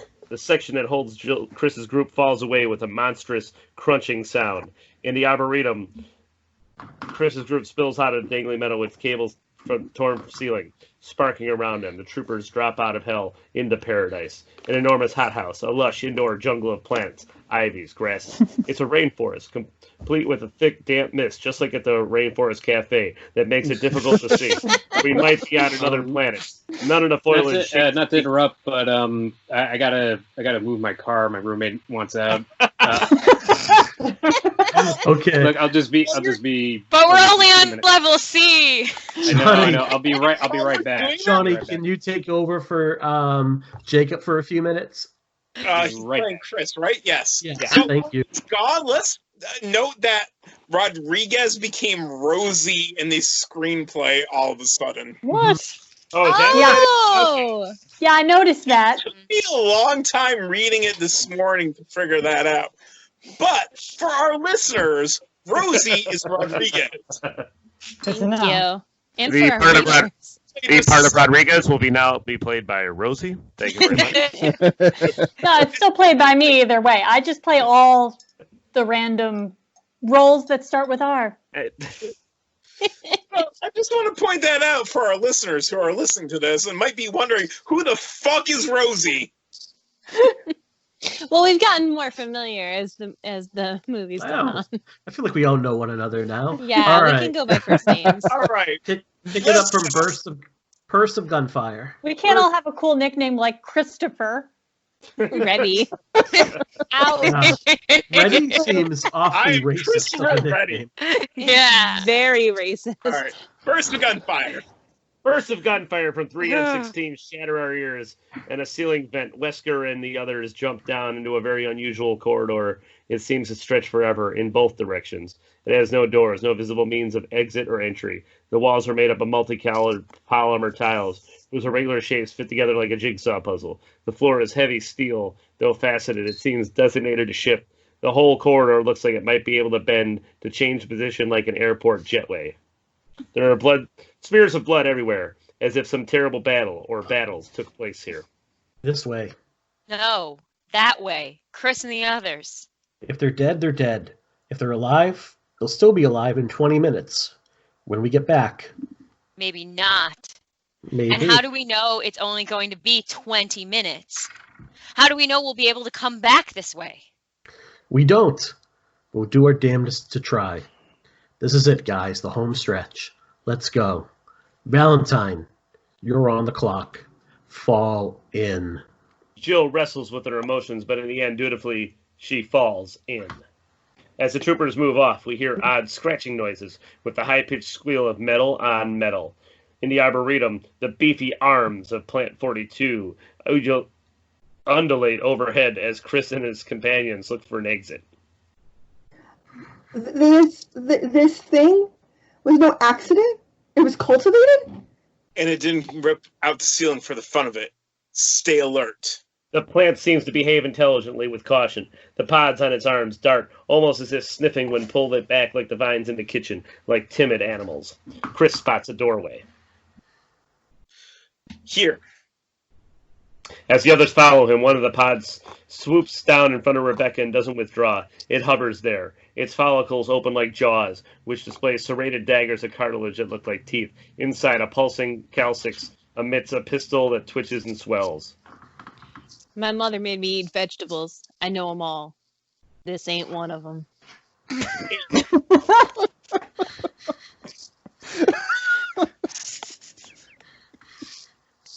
It definitely ain't one. Aiken, it definitely ain't one of those vegetables your mom made you eat. Another pod swoops down on Sullivan's back. Its beak clamps onto the flesh between its shoulder blades. Its pistol shoots out like a hypodermic needle, stabs him, and within the blink of an eye, sucks out every ounce of the man's blood. His skin turns the color of parchment, flaking off him like powder as she dies. Sullivan! Jesus, Sullivan! Aiken rushes to his buddy's side. Get out of the way! Chris launches himself into a stone retaining wall around one of the gardens. Leaping up, he grabs one of the sparking conduits and pulls it Get down. out of there, Aiken! Chris ends up having to shoulder Aiken out of the way. Tendrils from the plant very nearly get both of them, but Chris manages to jam the semi-rigid conduit of a pool sprinkler-fed water into the plant's roots. A bright current stutters through every vine. The plant shrieks hideously as electricity causes fluids to squirt from boils that develop on its flesh, down along its arms and into its blood-sucking pods, which flop lifeless to the floor, with the same sort of liquid smacks that human skulls might make. They killed Sullivan. The bastards. Whoever did this, they killed Sullivan.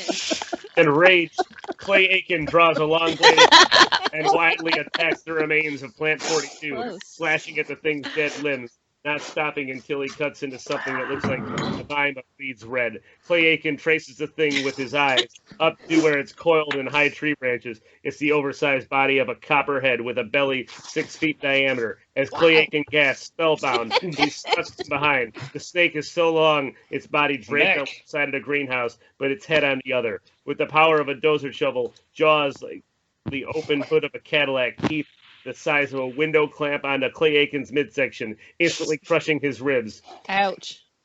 Chris finds a ski and a rope. He throws the long end over the ceiling beam, then instantly makes a lasso out of the piece in hand and tosses the loop into the snake's head. The noose slips down over the snake's maxillaries and tightens around its neck. Chris uses all of his strength with the ceiling beam as a pulley. The snake's head is slammed against the rafters. Hold this. Rebecca is understandably not quick to respond. Get in here, soldier! Moving fast, Chris rushes to where Clay Aiken's knife dropped on the floor. He drops it, turns back, and sees something moving inside the snake's bearded torso. It's Aiken, still alive and curled within, like Jonah in the whale. His chest has been crushed to half its normal size. Acids from the monster's intestine have begun to eat through his flesh on his hands, his face, but he's still conscious, able to wheeze out words. Anaconda! Kill me.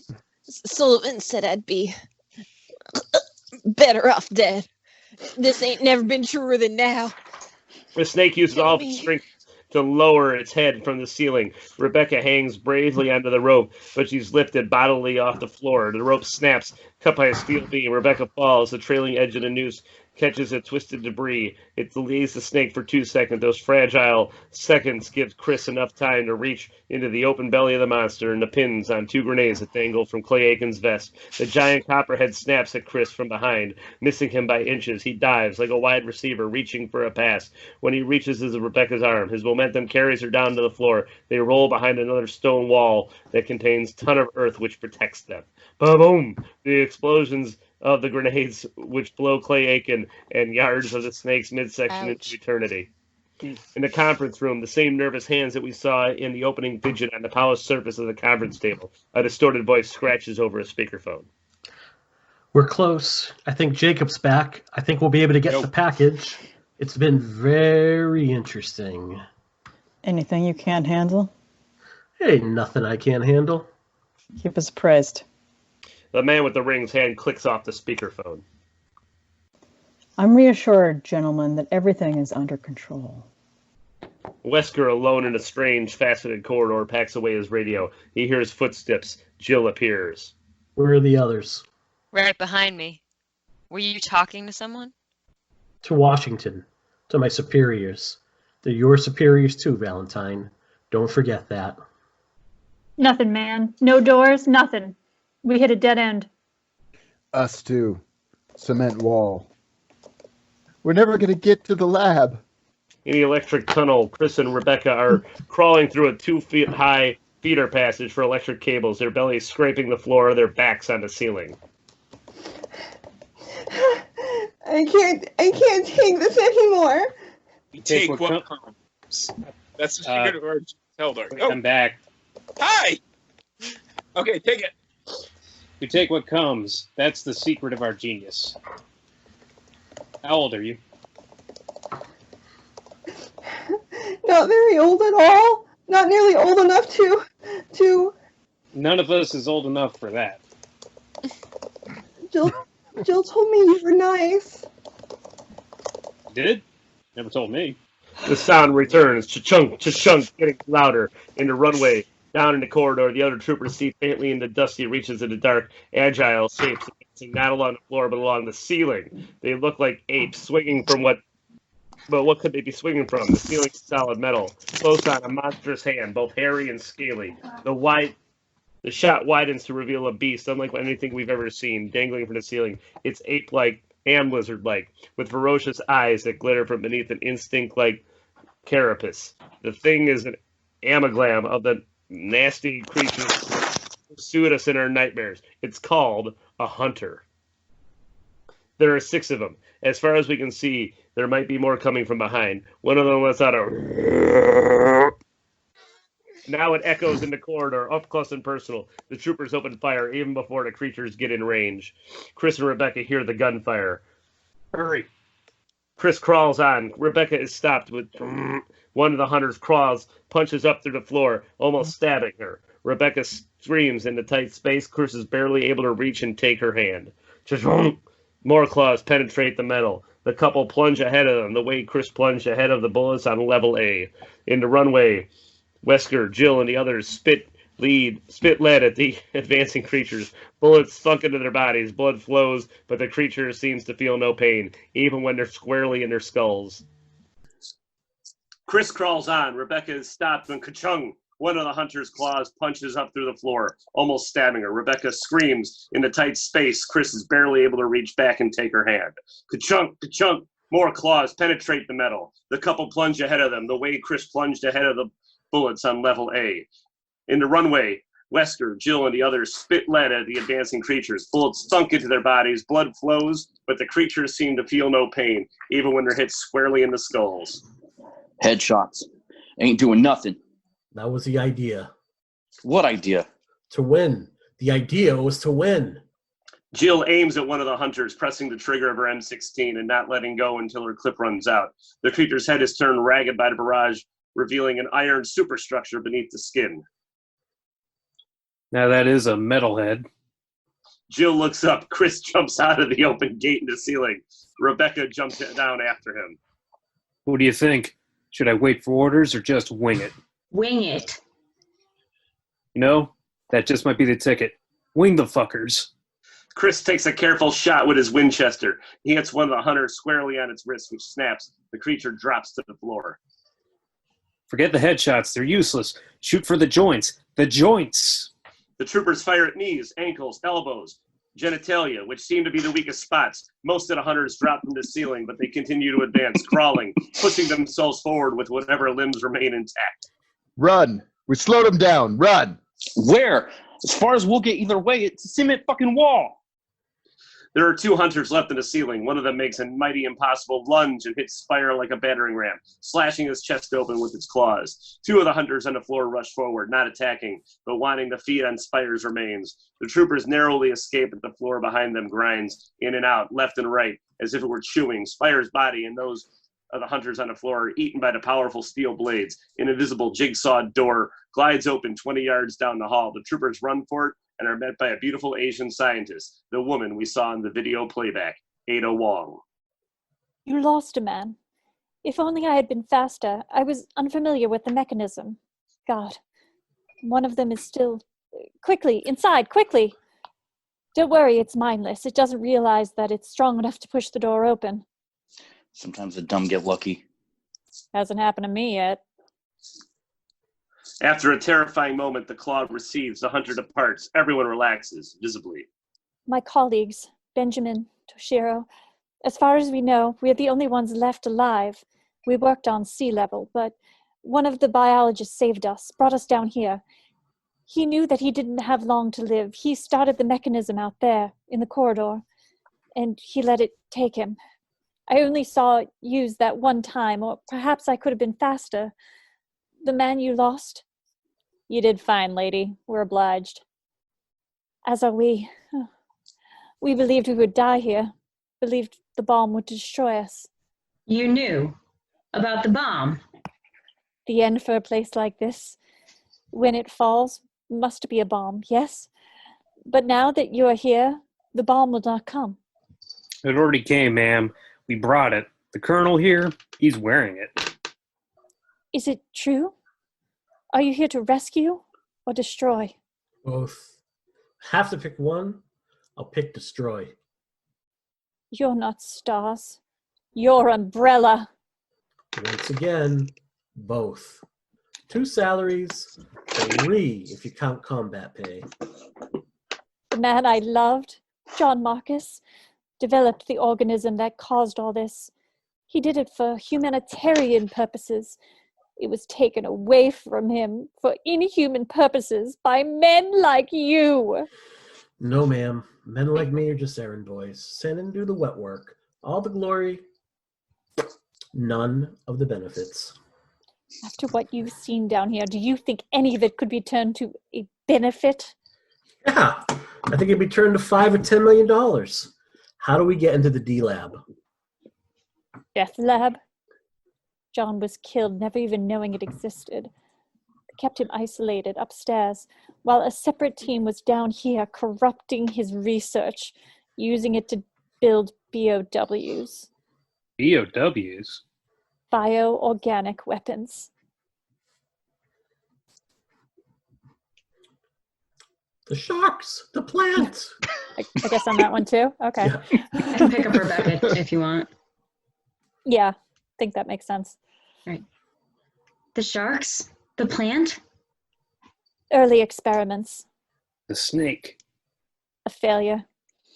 Its behavior remained reptilian. All they could ever get it to do was grow in size. Those dogs, they were weapons? No.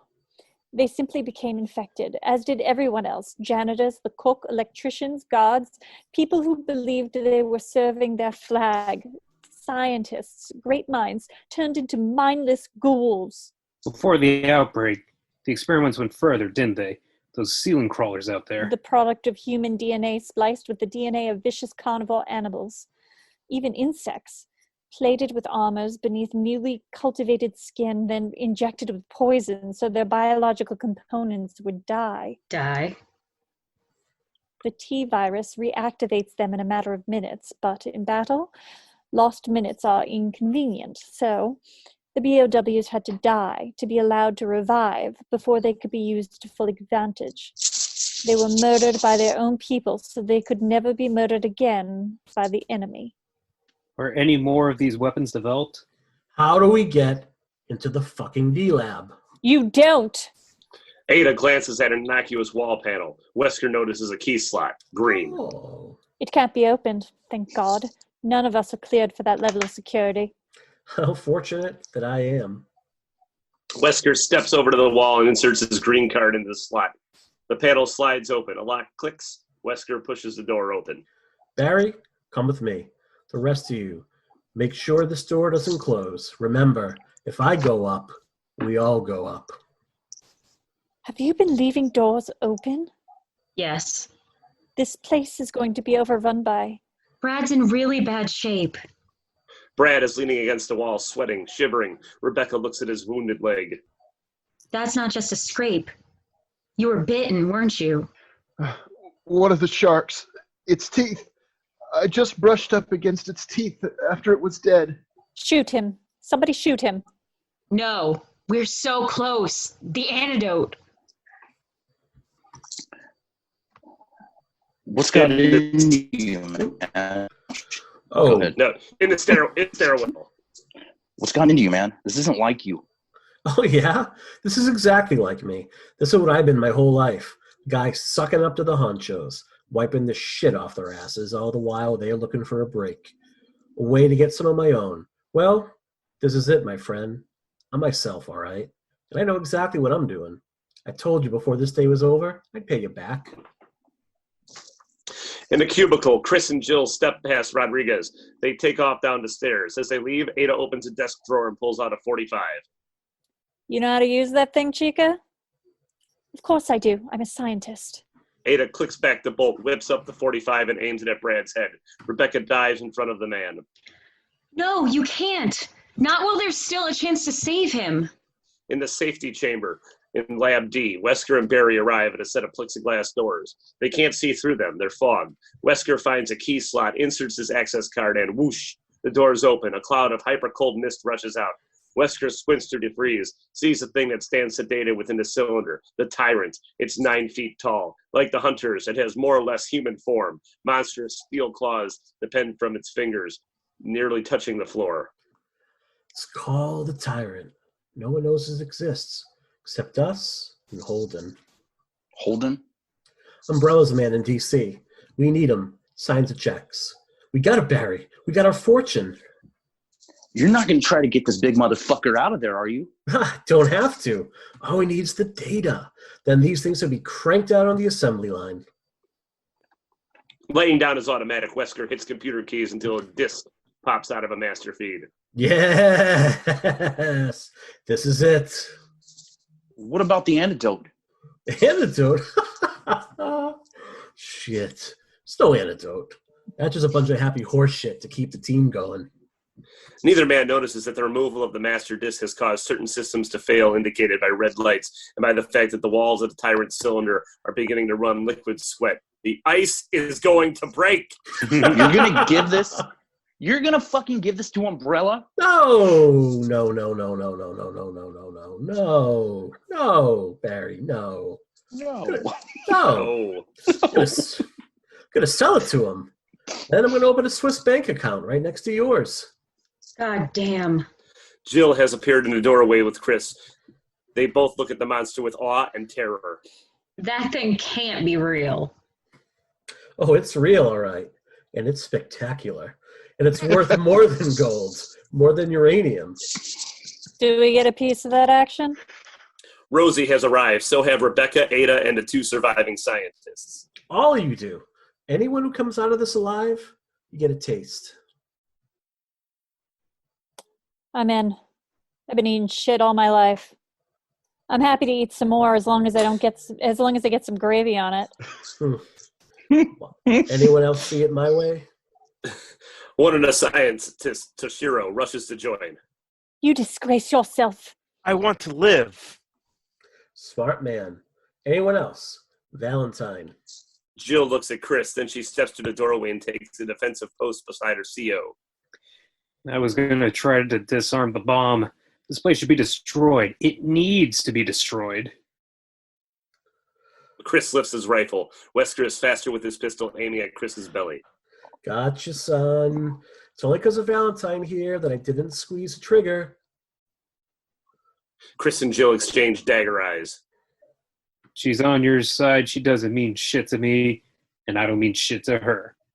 Chris, please. There's only one way to go here. That's right. My way. Yes, sir. Your way. Jill presses in close to Wesker, as if completely allied. I can't tell you, Chris, how much I wanted things to have turned out differently. Goodbye. Swiftly, unexpectedly, Jill snatches the detonator wire and pulls the sensor out of Wesker's ear. Everyone shuts their eyes, expecting to be blown sky high, but nothing happens. Jill pulls the detonator off Wesker's belt. She stares at a small LED screen which reads 14, 42, 16, 15, 14. Shit. I got all my courage up and we still have 15 minutes. Jill tosses the detonator to Chris. Wesker turns on her, lifting his M16. You shoot, I shoot, boss. Wesker turns to find Barry's weapon aiming at his belly. Shit, here I am still calling you boss. Wesker is holding the data disk. Suddenly he feels it snatched away by Ada, who has rushed into the room.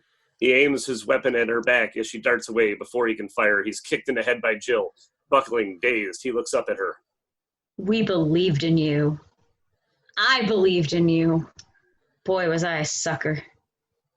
She kicks him again, just for the hell of it. He flops on the floor, his eye socket swollen. He's dropped his gun. He gropes for it. Barry steps in and boots it away. A klaxon sounds. Emergency. The ice in the tyrant's tank has melted down to a critical level. The monster is beginning to move. Get out now, or you never will. So we'll live here? Nah. The landlord looks like a son of a bitch. Rosie rushes to help Ada hold the doors. So does Benjamin, the second of the surviving scientists, who is mauled from behind by a zombie. It's not just any zombie. It's Brad Vickers, back from death, who bites out the artery into Benjamin's neck. I told you to shoot him! Ada lifts her .45 and blows Vickers away. She looks down at Benjamin writhing on the floor, aims at his head, and fires again. Rodriguez is the only one holding the doors. Jill rushes to help her. Everybody out. 13 minutes. Inside the lab, Barry turns to Toshiro, the other scientist. Go! Toshiro hesitates a second too long. Crash! The stasis tube bursts open. Water and bits of ice fly out along with an enormous bionic hand, big enough to grab Toshiro's head as if it were a cantaloupe, powerful enough to crush the head as it were, well, a cantaloupe. Wesker starts toward the door. Barry grabs the back of his shirt and pitches him across the lab. You and me ain't going nowhere. Not just now, boss. This thing gets loose, it's gonna be pissed. Someone's gotta hold it back. Give your guys a fucking fair chance. Look out! Wesker has found his pistol. He fires at Barry, who, ducking, is only grazed. Wesker aims at the group in the doorway. Barry pops out from behind a desk and shoots back at him. Ada and Rebecca duck away from the doors, pulling Rodriguez and her reluctant Jill after them. The doors begin to slide closed. Chris valiantly tries to prevent them from shutting. Wesker looks up through the plexiglass. His eyes meet Chris's. Get me out of here, Redfield. Get me out of here. So help me God, you're a fucking dead man. Get going. Not without... Move! Ada, Rebecca, and Rodriguez wrestle Jill away bodily and start up the metal stairway. Come back, Rodriguez, Valentine. That's an order. Orders don't mean shit anymore, Wesker, especially when they come from sellout bastards like you. Chris lets go. The doors squeeze tighter. Wesker screams. Blam, blam, blam. Wesker fires 3 rounds. Dusty blemishes appear on the bulletproof glass. The slugs ricochet back into the lab.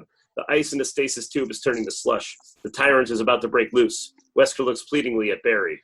Buddy, you gotta get us out. Not sure I know how, boss. Do you? Is there some other need-to-know secret for shutting down the big bopper here? No, it can't be shut down. The ultimate warrior, the ultimate soldier, we'll see. How it does against a couple of hard-ass career guys like you and me. That was weird. Wesker swings his arm free and aims his pistol at Barry. Click, the gun is empty. The escapees arrive in the security cubicle. The corridor outside can be moved. Ada rushes over to the instrument panel. Her hands go to work with an array of buttons and switches. You won't come out in the same place, but you'll find a freight loader that can be accessed with... A blue key, I hope. No, not blue or green. Red. Ada pulls a red key from under her lab coat, snaps the chain on her neck, and holds it out to Chris. I took it from an Umbrella agent assigned to us here. He died, like all the rest. Red overrides green. Yes. So you could have unlocked the D-Lab. I was hoping it would never be unlocked again. Go. I will see that this is destroyed. Chris grabs Ada's arm and holds it tight while she wrenches the disc away from her. He folds it over into itself, drops it to the floor, and pumps 3 Winchester rounds into it. It's destroyed, it's worthless, but you are not. I helped develop it. Unwittingly, they lied to you. They lied to Marcus. They made you believe you were doing a good thing when it wasn't good at all. It was evil, pure evil. The kind of evil that resides in all of us, makes us greedy, uncaring, kind of evil that will wipe us out in the end unless we stand up to it. Are you saying this evil is a resident in all of us? Yes, a resident evil. Stand up. Stand up against powers that have ruled the world since before we were born. The Koch brothers will only be eliminated or knocked away someplace else. I'd rather die here, knowing that the virus has died with What me. if it's already spread? You're the only one who knew anything about it. But I know so little. True. More than anyone else, you have responsibility. To a higher command. The highest. Have you tried drinking Lysol? She and Chris touch eyes, this time with understanding. George. The tyrant flexes its monumental muscles, big and bulgy, glistening with the ice. The ice around it cracks but clings. The giant heart dangling outside its massive, writhing chest pumps, rapidly sending fluids through exposed synthetic veins that run into the creature's brain. That's one hell of a big bump. It's an implant. From what? A fucking elephant? Rhinoceros. Shit. I figured you knew more than you were telling. How do we kill this thing? I told you we don't. We can't. It's unfucking stoppable. That scene was much funnier when we were all drunk. More ice pops More off the loving monster. description of the tyrant's rippling pectorals. More ice pops off the monster's glistening pectorals as they bulge and move, and like Hulk Hogan. I don't know if I can face this. Just get upstairs. I'll take care of it from here. All right. Come. The most bulging pectorals. It's hard not to. They break out at they break out at the run, clacking along the faceted steel floor of the movable and still moving corridor. Krung, they're nearly knocked off their feet when the system suddenly stops dead. A panel grinds open, revealing a more natural-looking corridor. Halfway along, there are steel prongs that protrude from a wall. The group starts towards them, but stops when a soul-shivering sound fills the passageway, the hungry moaning of things that are dead. Doors were left open. Were you all raised in a barn? Chris was. In the D-Lab, the massive tyrant breaks free of the last bit of restricting ice. Wesker freaks, whimpering. He gropes with his hand that's outside the plexiglass doors. He grabs something. A boot. Brad Vickers' boot. Wesker tugs on it. Barry opens fire onto the tyrant full bore with his M16. The stream of bullets does nothing except make the monster notice the big man. In the freight corridor, the escapees run down toward the corridor. Shapes appear at the far end. Zombies, 20, 30, 40 more. The humans reach the freight loader. Ada swipes her red key through the slot and pushes a button. The chain drive grinds upward, hoisting the prongs. Ada pushes Rebecca onto the next set of prongs that come up out of the floor. Step on. I don't know if it's going to happen. Come on, I've been waiting all day for something like this. Rosie opens fire. Chris and Jill follow suit as Ada steps onto the next set of prongs. Blood flies, skulls shatter. Front ranks drop. Zombies from behind push their fallen comrades ahead of them. The corridor is like a syringe filled with corrupted bodies, pushing inerectably forward. You're up. I'm having too much fun. You got a lady. I just got me. Anyway, I ain't gonna die in this rat hole. I'll make it. Get out of here. Chris hands Jill's rifle to Rosie, who fires with both hands as Chris jumps into the lift. Zombies are mowed down, but more come. The syringe keeps pressing. The next prongs rise. Rosie steps on, still blasting. The first zombies reach her, shooting down. She blows them away, but more come, grabbing her legs, grabbing the chains, rocking the prongs. Rosie nearly falls. She drops one of the rifles in order to hold on. Above Rosie, the others rise slowly, very slowly, feeling apprehensive, vulnerable. Rebecca at the top looks up and sees light spilling through an opening through which she is about to pass. Level C. Have your weapons ready. Whoop-de-doo! In the D-Lab, the tyrant, still a bit sluggish but sexy nonetheless, steps down from the platform to support its tank. Barry jams in a fresh clip and keeps firing at the thing. The tyrant, impervious, stalks after the big trooper. Wesker is still on the floor, his arm through the doors, tugging on Vickers' boot. He drags Vickers' body closer until the boot winds up into the opening, preventing the doors from closing. Wesker manages to pull his bloody arm free. He rushes to a computer console and types the request for T-Virus. Get on our desk, man. I'm gonna feed this motherfucker a pineapple. No, it might damage the system. I've got to get the data. Wesker's M16 has been lying where he left it, on the console. He picks it up. Forget it. Bullets don't work. Barry is about to pull on the pin of the grenade when Wesker triggers off a burst into Barry's gut. That seems to work just fine, which is probably how the pot and pendulum's going to end one day. Barry is blasted across the lab. The tyrant makes its first quick move, making us appreciate how fast and powerful and sexy it really is. It swipes at Barry's body as it flies through the air, catching it in its steel claw. We hear bones snap as Barry goes limp. That's it. Take a little lunch break, Mr. T. Pity that fool. I just need a few more seconds. The tyrant lifts Barry's body as if it were light as a feather up to its snout. Recognizing the man is dead, the monster flings him aside like so much garbage and begins to lumber towards Wesker. Come on, come on, come on, come on, come on. 100% transfer completed. Wesker ejects the floppy disk, jams it into his flak jacket, and firing another burst. Runs for the door. The tyrant has to move around the desks and computers consoles to catch him. A warning buzzer goes off. The tyrant dimly registers the sound. Its eyes dilate like camera shutters. With a click, it strides forward at top speed, pitching desks easily aside, smashing through a console as if it were made of balsa. Wesker has pried the doors wide. The tyrant is coming at him fast. It's going to be very close. Wesker makes it. He gets outside. The doors begin to glide shut, and he laughs. Eat shit, you motherfucker!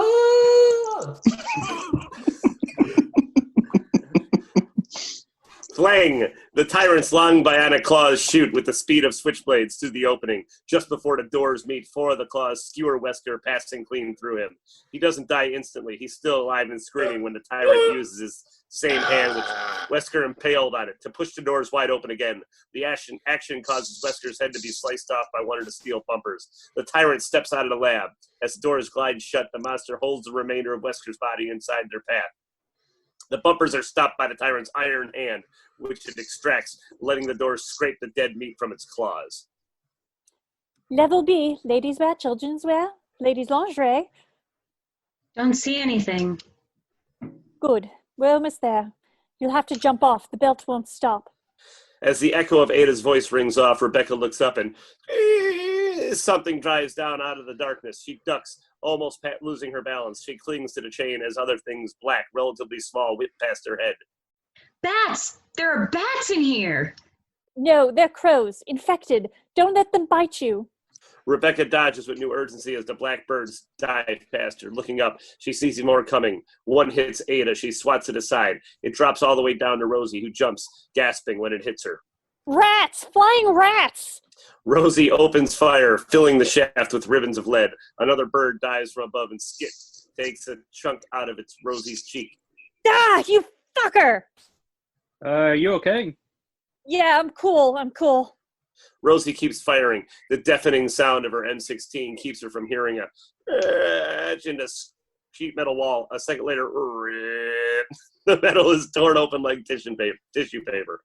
Something dark lunges from the opening. It's the surviving hunter. One of its steel claws grabs the chain drive. The mechanism stops dead. Quick cuts of the escapees slipping, nearly falling as they hang on to the chain. I thought it wasn't supposed to stop. Climb out! Out! Rebecca has nearly reached level A. She's able to hoist herself up and roll to safety. Ada tries to climb, and the chain is greasy. Her hands slip. Below, the hunter lets go of the mechanism, and the chain jerks. The escapees nearly lose their balance again. Rosie at the bottom is being lifted toward the hunter's free hand. She jumps down, barely catching the next set of prongs beneath her. At the top, Ada reaches level A, and Rebecca catches her and pulls her up onto level A. Rosie? I'm all right. She's not all right. She's trapped. She can't get up past the hunter. She fires at the thing. Bullets bounce off its protective steel hide. Here, you lizard! You fucking cockroach! Here! Flack! Something crashes on the wall. A monster's claw that impales a hunter. It's the claw of the tyrant. The chain mechanism begins to rise again. Rosie, cringing, is lifted past the monster just as it leans its head and shoulders into the shaft to examine what is caught. Disappointed, the tyrant scrapes the hunter off its claw. It drops away down the shaft. The tyrant turns its clicking, dilating eyes up at Rosie, and chung purposely stops the rising chain. Bad news, guys. This thing's not so stupid. Climb, Rosie, climb. Nah, I'm finished. I live here now. Rosie, no! Rosie dives off the prongs directly at the tyrant with another lightning move. The monster catches her in its bionic claw, crushing her ribs with blood spurting from her mouth. She utters her last words. Eat me, you pile of shit! Come. Rosie! Come. You convinced me that there were larger matters. We're at the top. You said you'd get us out. This way.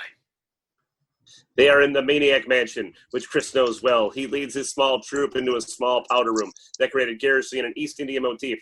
A ceramic statue of Joe Exotic, the Tiger King, sits atop a vanity. Chris grabs it and twists on a pivot. A panel spins. The commode disappears into the wall, opening up a secret passage. Oh, the shithouse. Guy was a bootlegger with a sense of humor.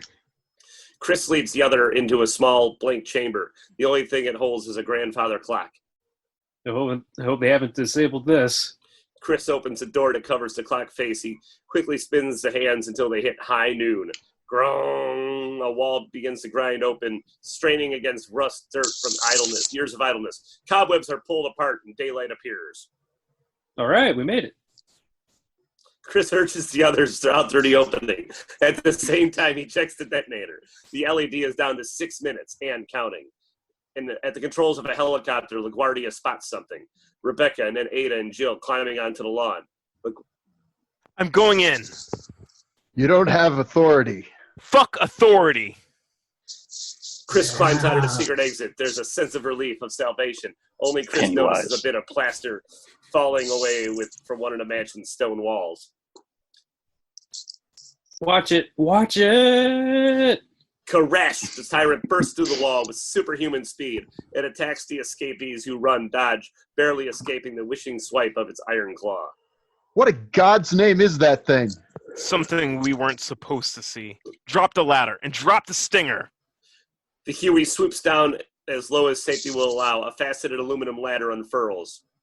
Get up!